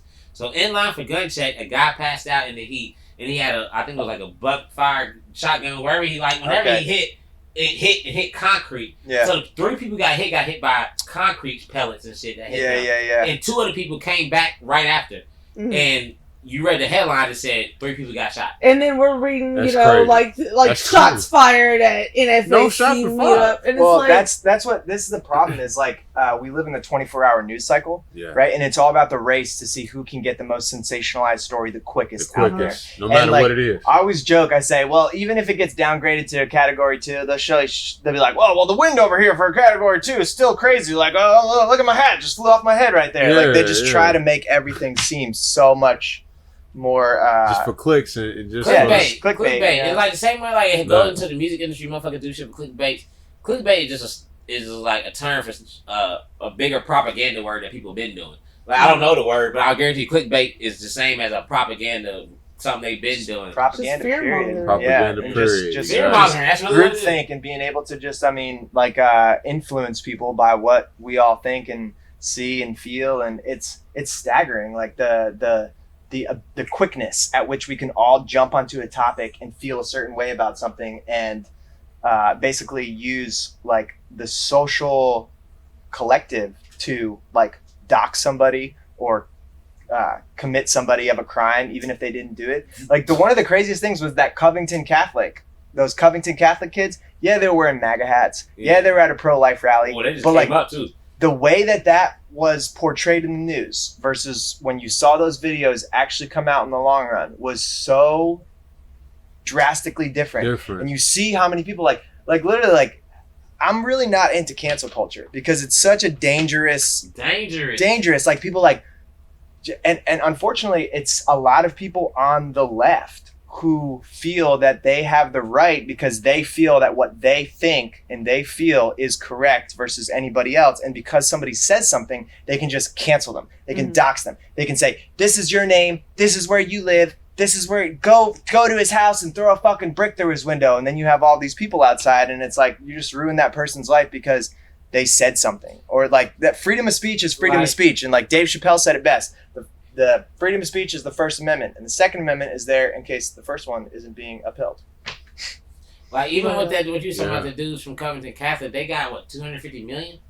I don't even know. No, that just got settled like a couple days ago. Did it really? Oh, I didn't know. So they got like 250 million from like the Washington Post or something like that. For real, but like that shit's fucked. Like it is fucked up because the story came out of like these people just being so disrespectful, and they still were doing the most. You never did anything disrespectful in high school. Yeah, they're still doing the most, right? but the story sold it worse than the video, which came out after the story showed it. You saw a clip, and this clip looked bad. Killed their image. You just saw the kid smiling with a MAGA hat on, laughing at this Native American dude banging a drum in his face, right? You didn't. Correct. I think I do remember that. Back in the day. I think I do. Yeah, you remember that? $250 million. $250 million they got because like granted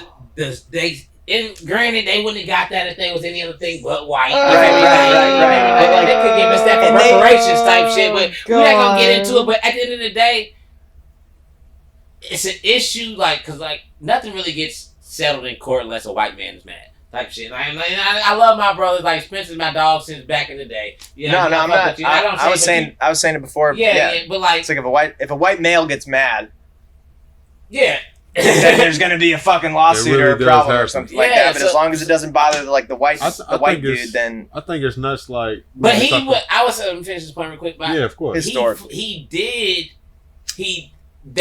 the story and the way the news put it out. They did it for clickbait, which made this white kid look worse than he was. Like he was losing college scholarships off of that shit and all that shit. And because the Washington Post did this shit for clickbait and not showing the whole video, showing this clip. That's fucked up. Well, you have these these Israelites. You have these black Israelites that are down there screaming the most absurd shit at people. And like if you've ever been to Washington D.C., like especially as a white person, and like you walk past this crew and they'll just tell you that like you're like the scum of the earth, and like, you know, like, and everything like I take into consideration to and listen to, but when you have like Zionists that are literally preaching like the ultimate Judaism versus whatever anybody else is, and if you're in a high school and you're like, yo, these guys are talking some crazy shit, let's go over and see what they're gonna say to us again. You know, like that's like how you'd be in high school. You'd be like, oh, let's go see what these motherfucking crazy ass people are going to scream at us this time. Yeah. Right? You're in high school. And like, yeah, they're fucking selling MAGA hats and like fucking hot dog carts. You know what I'm saying? Like they're just like, buy these hats and they're standing there. And the way that was portrayed and the way that it all panned out. And of course, like you said, if they weren't fucking white, they probably wouldn't have gotten settled for $250 million. But we just see how quick groupthink gets into the situation. And like we just use the public persona to just make everybody guilty immediately. And you're like, it's just dangerous. It's a slippery slope, you know? Like literally, freedom of speech is freedom of speech is freedom of speech. For sure. I think like cancel culture is like an overreaction, a slight overreaction from like so many years of people just doing what the fuck they want and getting away with it. Yeah. And so now that we have the power to like, as a community of the world, as a network of the world, all call you out at once, we'll all cancel you. Whereas in like the 90s, maybe a news outlet may leak that whoever is doing whatever, but no, you're not really affected. But if you got 100,000 people tweeting you and at your house, and now you really, so I think it's an overreaction of the new power that we have. But I also think like it's crazy. Like we grew up, it's weird. Like our generation I definitely remember a time without computers or cell phones. Same. And internet for sure. I remember life without that. Yeah. But now we had that. We on both sides of the fence. I had no cell phone. But like these kids today, like have all this access to information, and like you said, like they teenagers, they kids, they processing this information, but they not mature enough to convey what points that they really should be trying to convey. So now they are rude about it. Now they are like, to be honest, was that the most fucked up they probably could have did? No, but that's disrespectful to do anything to a. He's grown. He's grown. Like you're a kid, he's grown. It's just that simple. You shouldn't disrespect him. Like when I was growing up, if I did anything to a grown person, everybody in my family smacked me because like, Tez, where you respect that? Same. Like simple things like that. Like these kids feel so entitled. That's where the kids feel a fault, but you can't feel a fault for. But you also see kid. Those dudes were just that's what it is. Those dudes were beefing with the other side, and that Native American dude came up literally banging his drum. Like if you were like in high school, right? And some old man walks up to you, banging a fucking drum in your face and like singing in your face, Yeah. like would you not? As a high school kid, for sure. You'd not And be that's the laughing? problem. Like, You'd be like, it's nuts. Yeah. And like, that's being cool. and Like if my mom Right, saw in that, high school, like being cool and just being like, all right, dude, like this is not what I'm about, but this is what Yeah. you're about right now. You know, and yeah, they started doing their high school rallies and shit like that. And like, what are you gonna do when like you got a dude banging your drum in your face? You're like, hey, let's do the fucking, let's like fight fire with fire here. You know what I'm saying? But again, like I don't condone what happened there, but I just, the example of how quickly everybody jumped on this without really knowing what was going on. because And, everybody like, you saw crucified the him. biggest people in the media, like being like, sure. go to their house, fuck these people, never let them do anything. And you're like, whoa, that is These gnarly. kids, it should have been more, like I said, it should have been more focused on the fact that they're just kids disrespecting adults. That's Right. the root. More That's than the root, anything, really. More than anything. Fuck what they're talking about. Fuck what bag of hats. Fuck him being Native American. You're a kid disrespecting the elder. And that's when we At gotta the get end back of to the the day. morals of shit. Yeah. And like, it sucks that society has got worse, crime has got worse as you took church out of the school. 'Cause I'm not a big church. I'm not church school, whatever. But people know me. I'm not afraid to like speak on. I know there's a higher power. I am too humble to put a name on him. I would never call him Jesus or this or that or that or that. But I am Whether it's the Big Bang or the Virgin Mary, Yeah. it all came from Immaculate when Conception, I pray, right? I call Came it- out of nowhere. When I pray, I call it the universe. Whether you're a 'Cause I- scientist or you're really religious, you all get one miracle. And even if It's you the call it first the miracle. universe, That's you it call, just came out of nowhere. Oh, it's just Like- the virgin birth. It was just the Big Bang. It just there was It's just nothing, whatever, and then there was but something. You know, it's like I can't. Even, yeah. I feel shady even trying to put a name on it. Like, oh yeah, Jesus. No, I can't say that. I can't say. I just like to call it the universe because that's what we know. that's a humble I always perspective. joke, I and say the universe Jesus is includes probably- everything. yeah, includes God, everything. God's everything. Yeah, so that's To how I me. like to put it. So I was like, that. If you could tap into that and realize, like, say if you could, like, saying being grounded, if you could feel the feet under your, like, I might explain to you that you can feel the feet, like the earth under your feet, and you can look up and see the sky and feel the connection between all that. It will tell you not to disrespect the elder. It would tell you not to murder somebody. Yeah. It would tell you not to rape somebody. It would tell you, if you got your foot on the ground and looking up in the sky, it would tell you not to rob that man who worked for everything. And I don't think enough people's grounded, enough people's not looking up.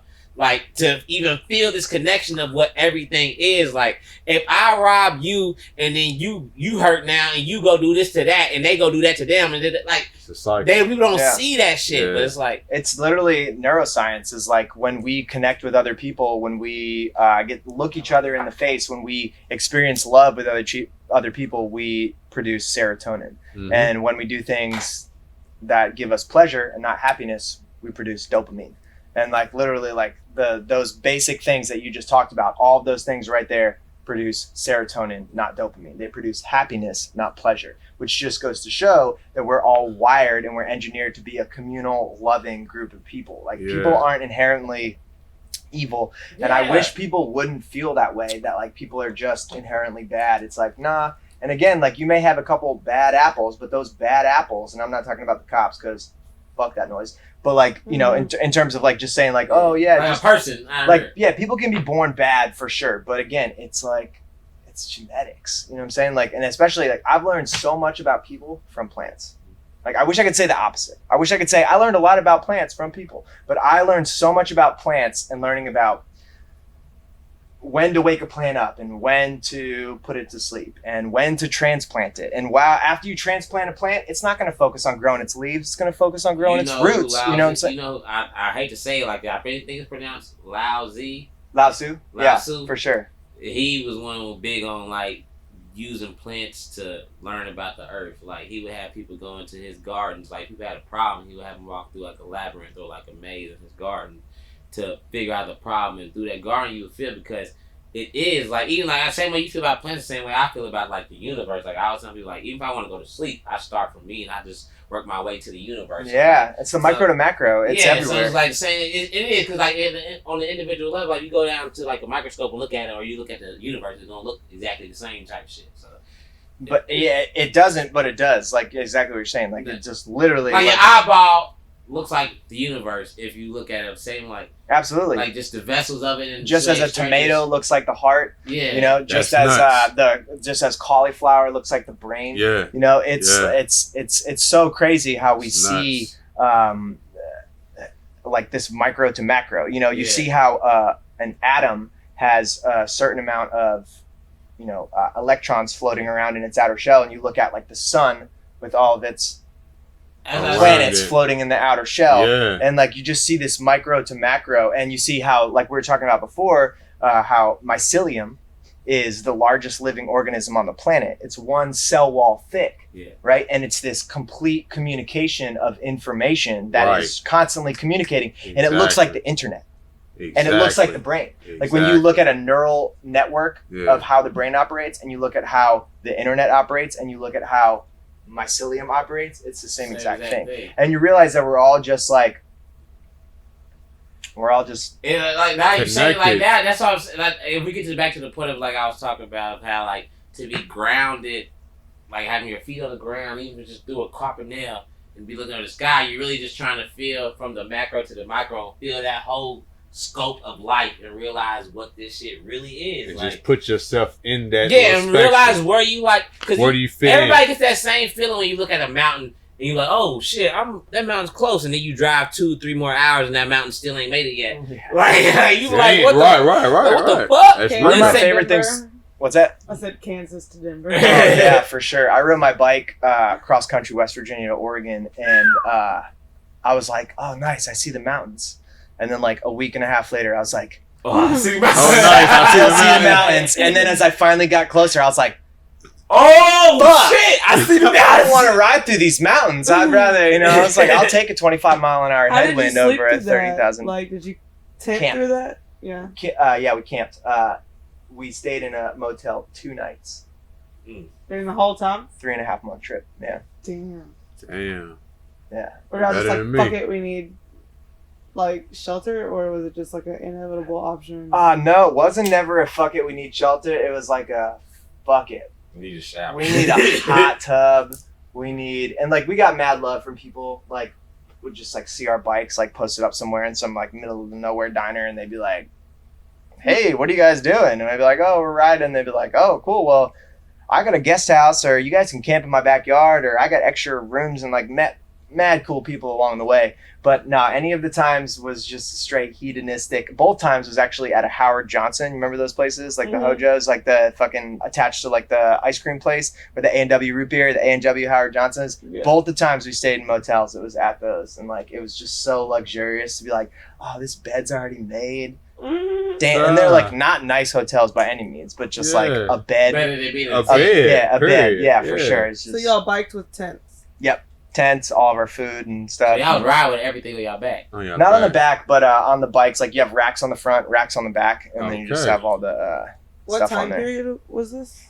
This was I don't know the year, but I was in 8th grade going into 9th grade. You was that young? Wait, what? Yeah. I think you a grown ass adult. I thought you was a grown ass adult too. This is 8th grade to 9th grade. So I was staying in random people's guest houses? Yeah, well, so I was with my grandfather. That's nuts. I was with my grandfather. I would have called me like, boy. No, I'm at the Hojo in the goddamn West Virginia. I don't know who Ho and Joe is, but they better have an excuse for your whooping. It was actually like a really bad situation in that, like, it was like I'm rebelling, having contempt for authority. I'm like just fucking. Mom, I'm leaving. I'm never coming back. No.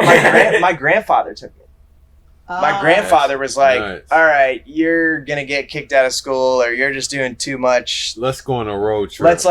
Let's strengthen you up and really give you some discipline. So that makes it didn't do anything for me in the sense that I was like some like short, fat, like 8th grade kid, and I went into 9th grade, like just having run my bike across country, lost like 30 pounds, like super tan, my hair's all long, and I'm like, you don't know what I've seen. It didn't really help me stay out of trouble. Oh, it probably helped you a lot though in the big scheme of things. It probably showed you could do something that maybe you didn't think in the you could immediate, do. No, you was probably cocky as fuck. Oh yeah, for sure. I would love to be a grandfather, be able to take my grandson across country on a bike. How old was your granddad at that time? He wasn't to do that. Too old in that my dad's grandfather or my dad's father, and my my dad's parents had him when he was like 16. Okay. So like they're pretty young in the grand okay. scheme of things, you know. Gotcha. And he had just retired, so he was like in his like mid 60s or so. Okay.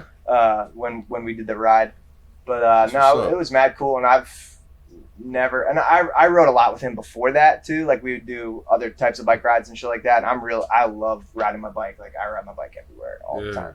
But that was really good, and I've done a bunch of cross country and different This shouldn't rides. be normalized, and I apologize to say this, but that's some white ass shit. Boy, I never You ain't never heard of nobody's black grandpa taking the biking cross country. But This hey, song I must might be probably be allowed. the first one to do it because Hey, as soon as I have a grandkid, please. he's old enough to ride a bike. Please well, he do going it. cross Dude, country. it's a nice way to see the country when you're literally just slowly cruising across. So that probably wasn't his first time going cross country. Nah, he had done a bunch of rides, and he's so my family they've all worked on the water their whole life. They've just all been like either fishermen or working. You remember when the big Red Cross boat came into New York City? No. Well, during the coronavirus, there was the SS Comfort, the giant white Red Cross aircraft carrier that was brought into New York City. My dad brought that into the city. And my dad is a harbor pilot in New York City, so he basically is like a valet driver for like aircraft carriers and tankers, where he goes out on tugs, meets the boats as they're coming into the harbor, and then navigates them through the harbors and shit like that. And my grandfather did the same thing, and my great-grandfather did the same thing. So they're all just like traveling, ocean-faring, sea fellows in general. And my grandfather retired from doing that for like 50 years, and he was just like, fuck it, I'm just gonna travel cross-country on the bike. But yeah, I guess it could be some white-ass shit. Huh. That's fucking Well, cool. what I you did just not know explained about was that. a white ass shit, boy. I fuck with it though. I fuck with it. A lot of white ass shit be cold it be shit, cold and we shit, just but ain't got access we to. ain't heard about it. I'm like, No, I would for love to real. do that for my Legit people. do though, because it's like I mean, just Chris and I were talking about it. It's like one of the coolest ways to travel. You like literally get two bikes, and you're just like, hey, we can do 40 to 80 miles a day at a pretty chill pace, 10 miles an hour for 8 hours If you a day. have a good bike, not on my bike. Right. If you have a good bike, no, you don't want like a beach cruiser, but like, you know. That's exactly what she got. No. See, if people don't like riding bikes, it's because you've never ridden a nice bike. Hey, You get a nice bike, you ride a nice bike, you love I'm gonna riding do a little bikes. subtle flex on air.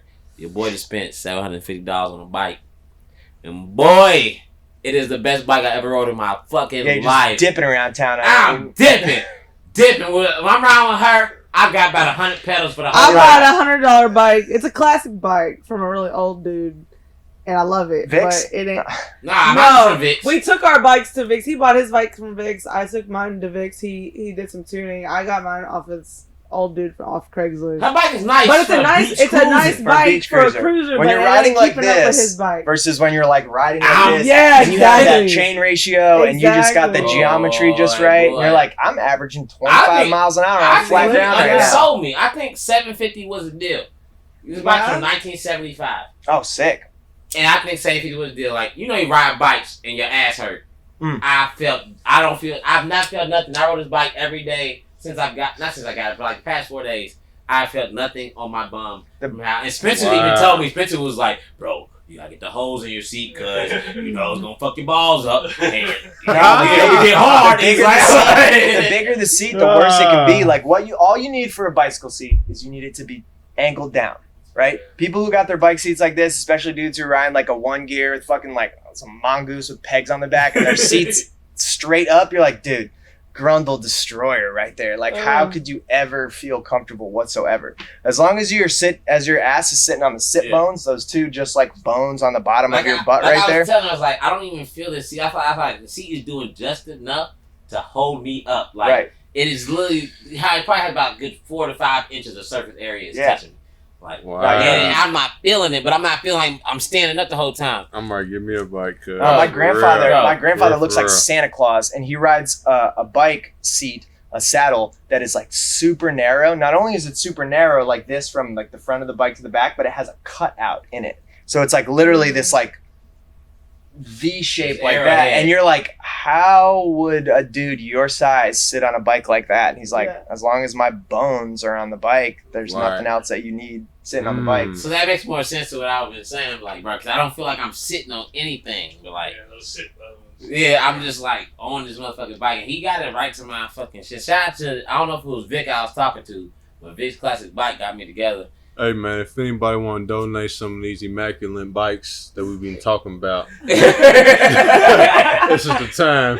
I'll record some Instagram videos. And we'll take reparations and bikes. Yeah, Easily. Real. The bikes are a hot commodity right That now. could be Bikes an are hard to appetizer. get. Bikes are hard to get right now, dude. Yeah, like real. you said, on the left said 2 to 4 months. 2 to 4 months for any new bikes coming into the shop. They got 4 bikes in the shop. Usually they have 400 bikes in And the let me shop. clear this up. I only bought that $750 bike because I couldn't get nothing cheaper. Like it was You either want $750. to spend good money on a bike though. Like if the more, like not necessarily the more you spend, the better it's going to be. But if you ride a nice bike, you will appreciate riding a bike. If you ride a shit bike, like you said, $100 or $750, you're gonna not be as satisfied. I with will it say if you're riding. her bike is worth more than $100. That motherfucker is nice. It ain't. I paid $100 for it. it ain't It's a tailored. bike from the 60s, and I bought it from this 80-year-old man that has had It's made this out of bike steel. since So it's he heavy as had fuck. it. Yeah. It is. Is it? Yeah, it is very fucking heavy. It's yeah. Bro, heavy. you It's gotta didn't be. see It's the a whole beach transaction cruiser from me the trying to get 60s. the That bike. thing's It's not not lightweight. Why you it's outside? something flyer. Wind I don't- flyer. So it's like No, the not old Wind school. Flyer. It's like That's the what it's it's the called. same brand as TF the old Flyer. school No. tricycles. Okay. Damn. I don't. So it's the same brand. Radio Flyer. Yeah. No. So it's the It's same. not Radio Flyer like the No, fucking no, wagons. Like the and shit? wagon. Yeah, it's the Yeah. wagons and the tricycles. It's the same brand as that. No shit. That's That's the nuts. same. If you got that bike for $100, hold on to that. 'cause I you'll be know, on that's what I Antique said. Roadshow. in For a real. couple That's what I'm years. saying. It That's what I'm is. saying. It The same is. bike when I was looking on Craigslist, or not Craigslist, but eBay, they were going for like $600, $700. It's- But You What should not, is it? stop riding that right but now. not Just hang it up in the fucking rafters For somewhere real. and just Yeah. start You fucking it should. for a yeah, while. because I mean, it's not worth money because it's a good bike in the sense of it can get you somewhere fast. It's a good bike because like It's an that antique. motherfucker had been being rode for what this 60 years and it still fucking works. Like 60 Why years. not? It needs to motherfucking get painted red and fucking sold or just kept because it is. I It see is. radio flyer. That's It's That's the radio beauty flyer. That's It's- the beauty of a fucking bike. It's literally just like 2 tires. It's a bicycle. You're like, wait a second, I can just use my legs with a chain and some gears to power myself across the land very fast. Very fast. That's it. Shit. Like this That's is it. genius. Like Chain, gears, pedals, wheels. I mean, that's like one of my Right. favorite things. Like I have a bad problem where I ride around the city as fast as humanly possible anywhere I go. Mm. People be like, you need to ride? I'm like, no, it's cool. And then I get there, I'm like, what took you so long, guys? You know, just like you can get so fast anywhere on a bike, like especially if you push yourself. fuck Like, Yeah. stoplights. Fuck stops. fuck just fuck fun. stoplights, but stop at stoplights because Yeah, stop at them when sometimes you you- need to. piss people off who are driving in cars, and then they hate bikers. It's always like this age-old thing. Drivers hate cars and drivers hate bikers and pedestrians. Pedestrians hate bikers and cars, and bikers hate cars and pedestrians. Like it's whatever you're not Yeah. doing is what they're not That's gonna what you like. hate, yeah. And like when you see like a bunch of bikers blast through a red light that you're sitting at, like I actually had a dude in Louisville. I like was on the corner like where Fresh Start is, like where the Flea Off Market is, and I was on Baxter taking a left onto Baxter to go up underneath the bridge right there.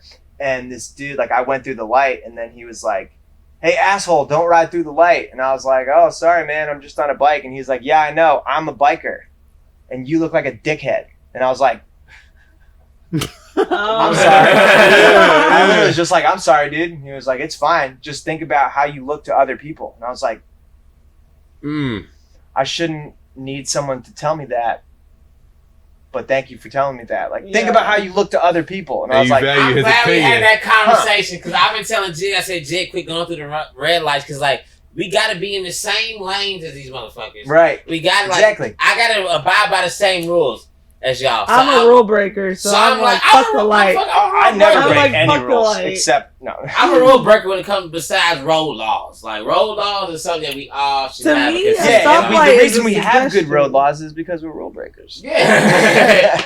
Like if there's a stoplight but there's no traffic, what's the stoplight doing? But it's like, I can't show off in front of a nigga's face.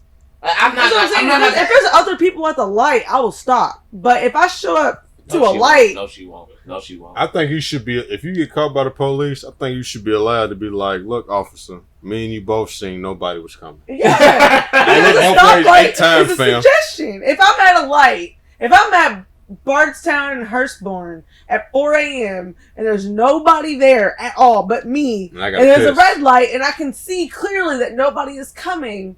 I should be able to cross the street. I hear you on that. Oh I hear you yeah, on for that. sure. But that's not what Jig does. Jig Jig do? fucking crosses this shit when there's a whole street full of people. She's swaying. She's like She's Bardstown not and Eastern staying on Parkway. her on lane. her bike. No. Jig has no respect for drivers while she's on her bike, and she is a disrespectful biker. I'll say I You're was giving driving. everybody a bad name. She getting people. Don't even mention today because the reason why I was on the opposite side of the street today was because we was on the corner of Oak and Logan where there just seems to be a collection of humans that I did not want to be next to in that moment because of my attire and the things that they might say. Now, luckily, Charlie said Coronavirus. that. You didn't have a mask on. That's what it is. Exactly, I didn't have a mask on.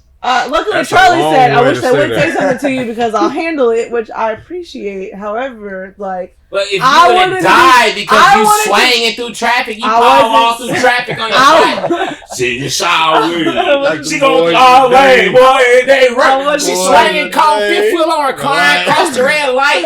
I'm like, Jig.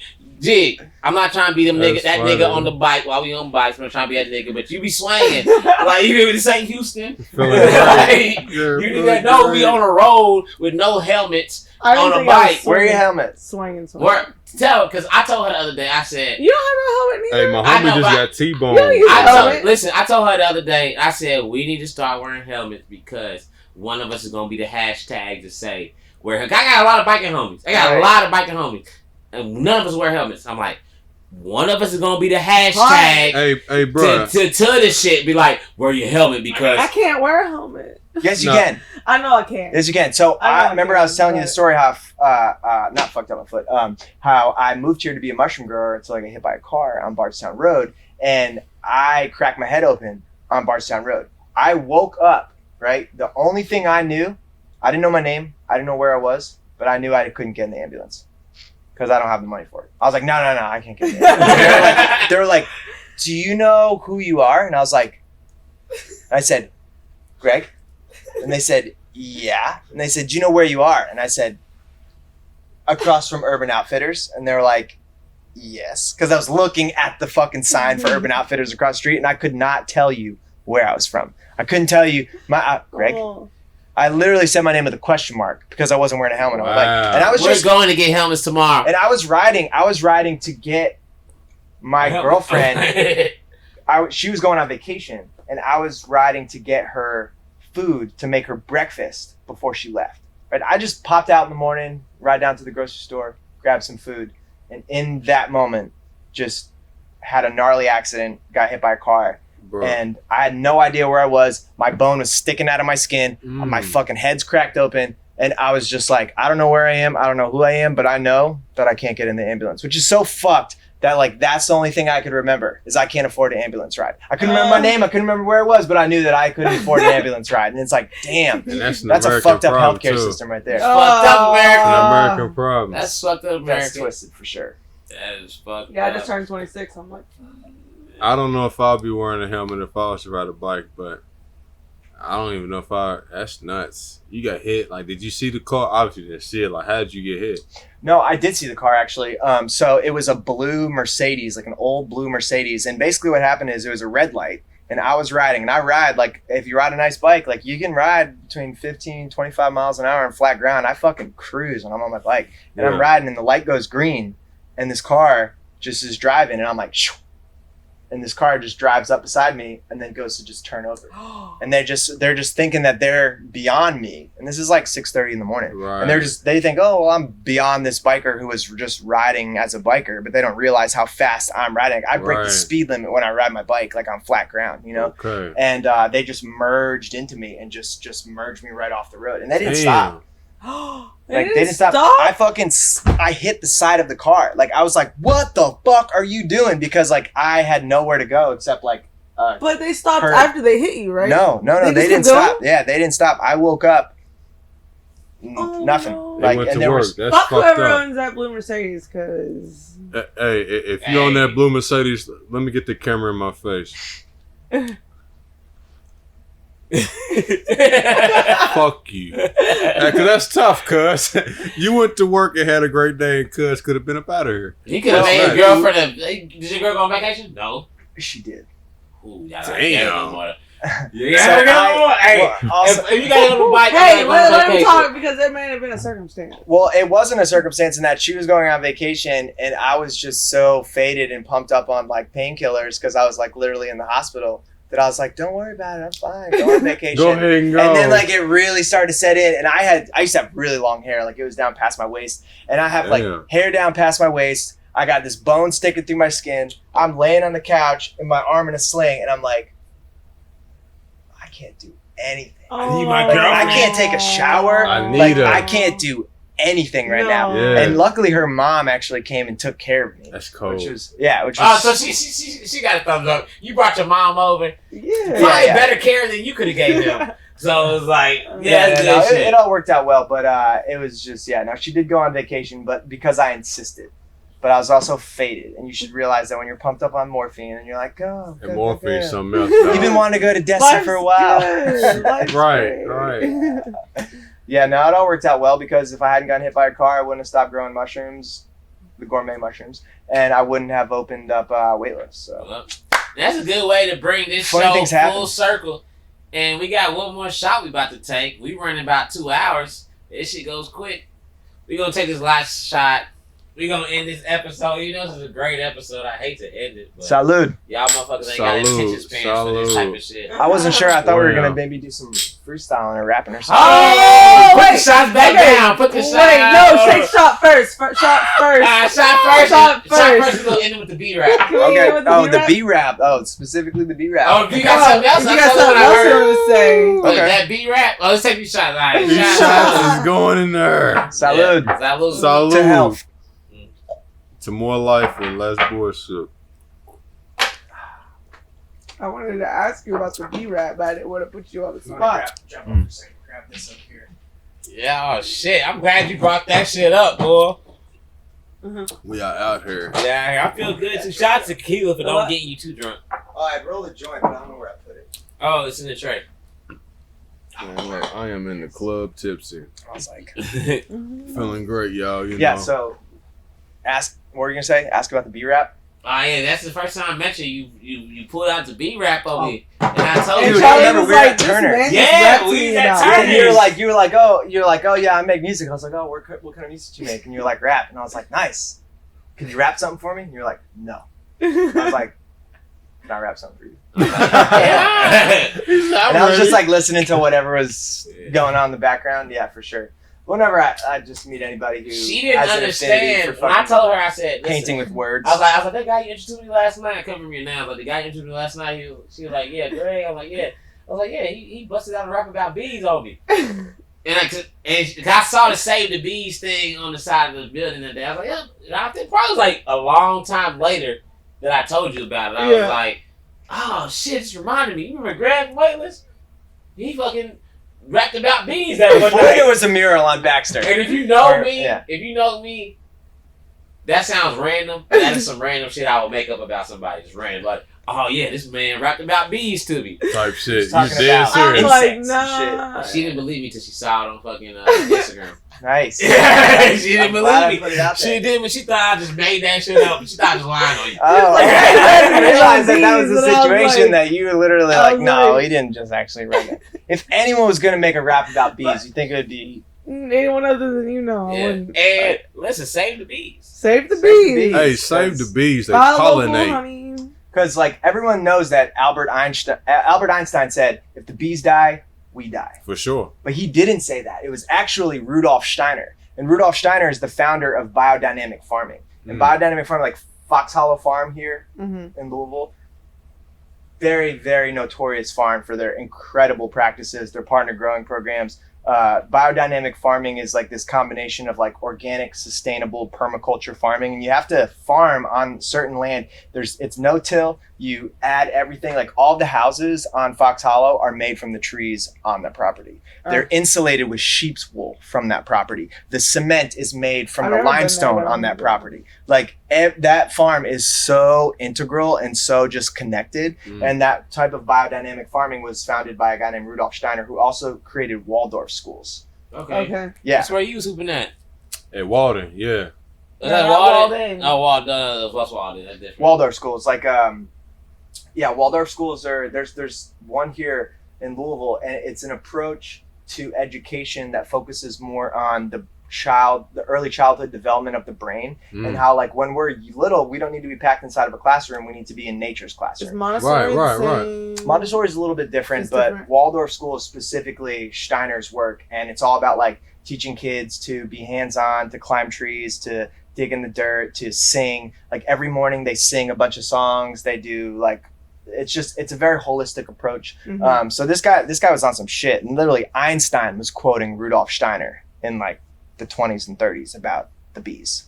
I'm about Oh. to pick my niece and So nephew from up that little tomorrow and school, take them like- to the dirt. Like, And then I'm calling my sister tomorrow. Have your kids ready? We playing in dirt That's tomorrow. crazy you say Yeah. that because my elementary school time, we started off, like we did the pledge, which I'm sure every school did, but then we had a rap that we did afterwards to all together. Yeah. And like, I'm sure that they probably did something that was way more in depth, but to know that they took the time out to make that music part like the first part of our day, Yeah. like the first. So you said they did music at the Waldorf school? Oh yeah. Yeah. That's like what actually one of my, so I don't have kids and I don't have anybody that I know on that's my age that went to a Waldorf school. But one of my buddies here, he's got a couple kids who have all, and Waldorf kids are so amazing. Like these kids are 14, 15 years old and they come into Weightless to Float and they come in the door and they're like, "Hey, what's up, Charlie? I've heard a lot about you. It's nice to meet you." And you're like, Yeah. this is Damn. like You a have mini social adult skills? right here. Grown Like as hell. they like Social look you skills? in the eyes, they shake Come your on, hand, man. and they All say like, my "Hey, nieces it's and great nephews to going meet you." to And you're like, Waldorf school. so like I'm nah, slapping y'all parents in the seriously, face so tomorrow. they Fuck. start off in nature or whatever. Like it's almost like you let them find their way. So based on what way they find, then you create their curriculum to take advantage of their talents, whatever they're interested in. Yeah. That's what they So do? the Waldorf schools is primarily for like K through like 8. Okay. And then people usually transition to either homeschooling or going into regular like Okay. public or private schools and stuff like that, which is what It's most just like of the for people. a foundation. Yeah, actually, one of the kids who worked girl. here at Weightless is from a Waldorf school, and he's like, this kid. His name's Jonah. Shout out to Jonah. Jonah is like one of the coolest dudes. This kid's now he's 19 years old, and I've never met a more down to earth 19-year-old dude in my entire life. Like this Yeah. dude is just so And you solid. went to a Waldorf school? No, I didn't. Oh. No, I didn't. I just Rudolf Steiner, who said that the bees die, we die. Who Albert Einstein quoted as saying, "If the bees die, we die." And everybody will like literally, if you type in like Einstein quotes on Instagram, you'll see like Einstein saying, "If the bees die, we die." But it it's wasn't him. it's Steiner who said that. Yeah, If for sure. if the bees die, we die. And we gonna end this fucking episode off with my homie Greg. Introduce y'all to this B rap that how I met him through this B rap.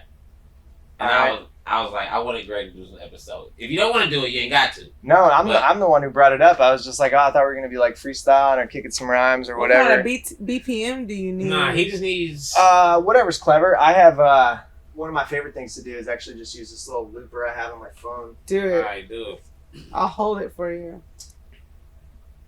Hold it to your mic so they can hear it. It's called Voice Jam. I love this thing. Like you can literally, like I can just literally go.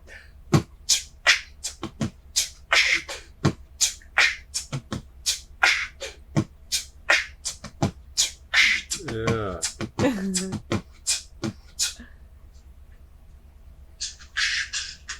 Oh, it's got a little static to it. It's fun. It'll do the job. So I'll do the B rap. Can't hear it.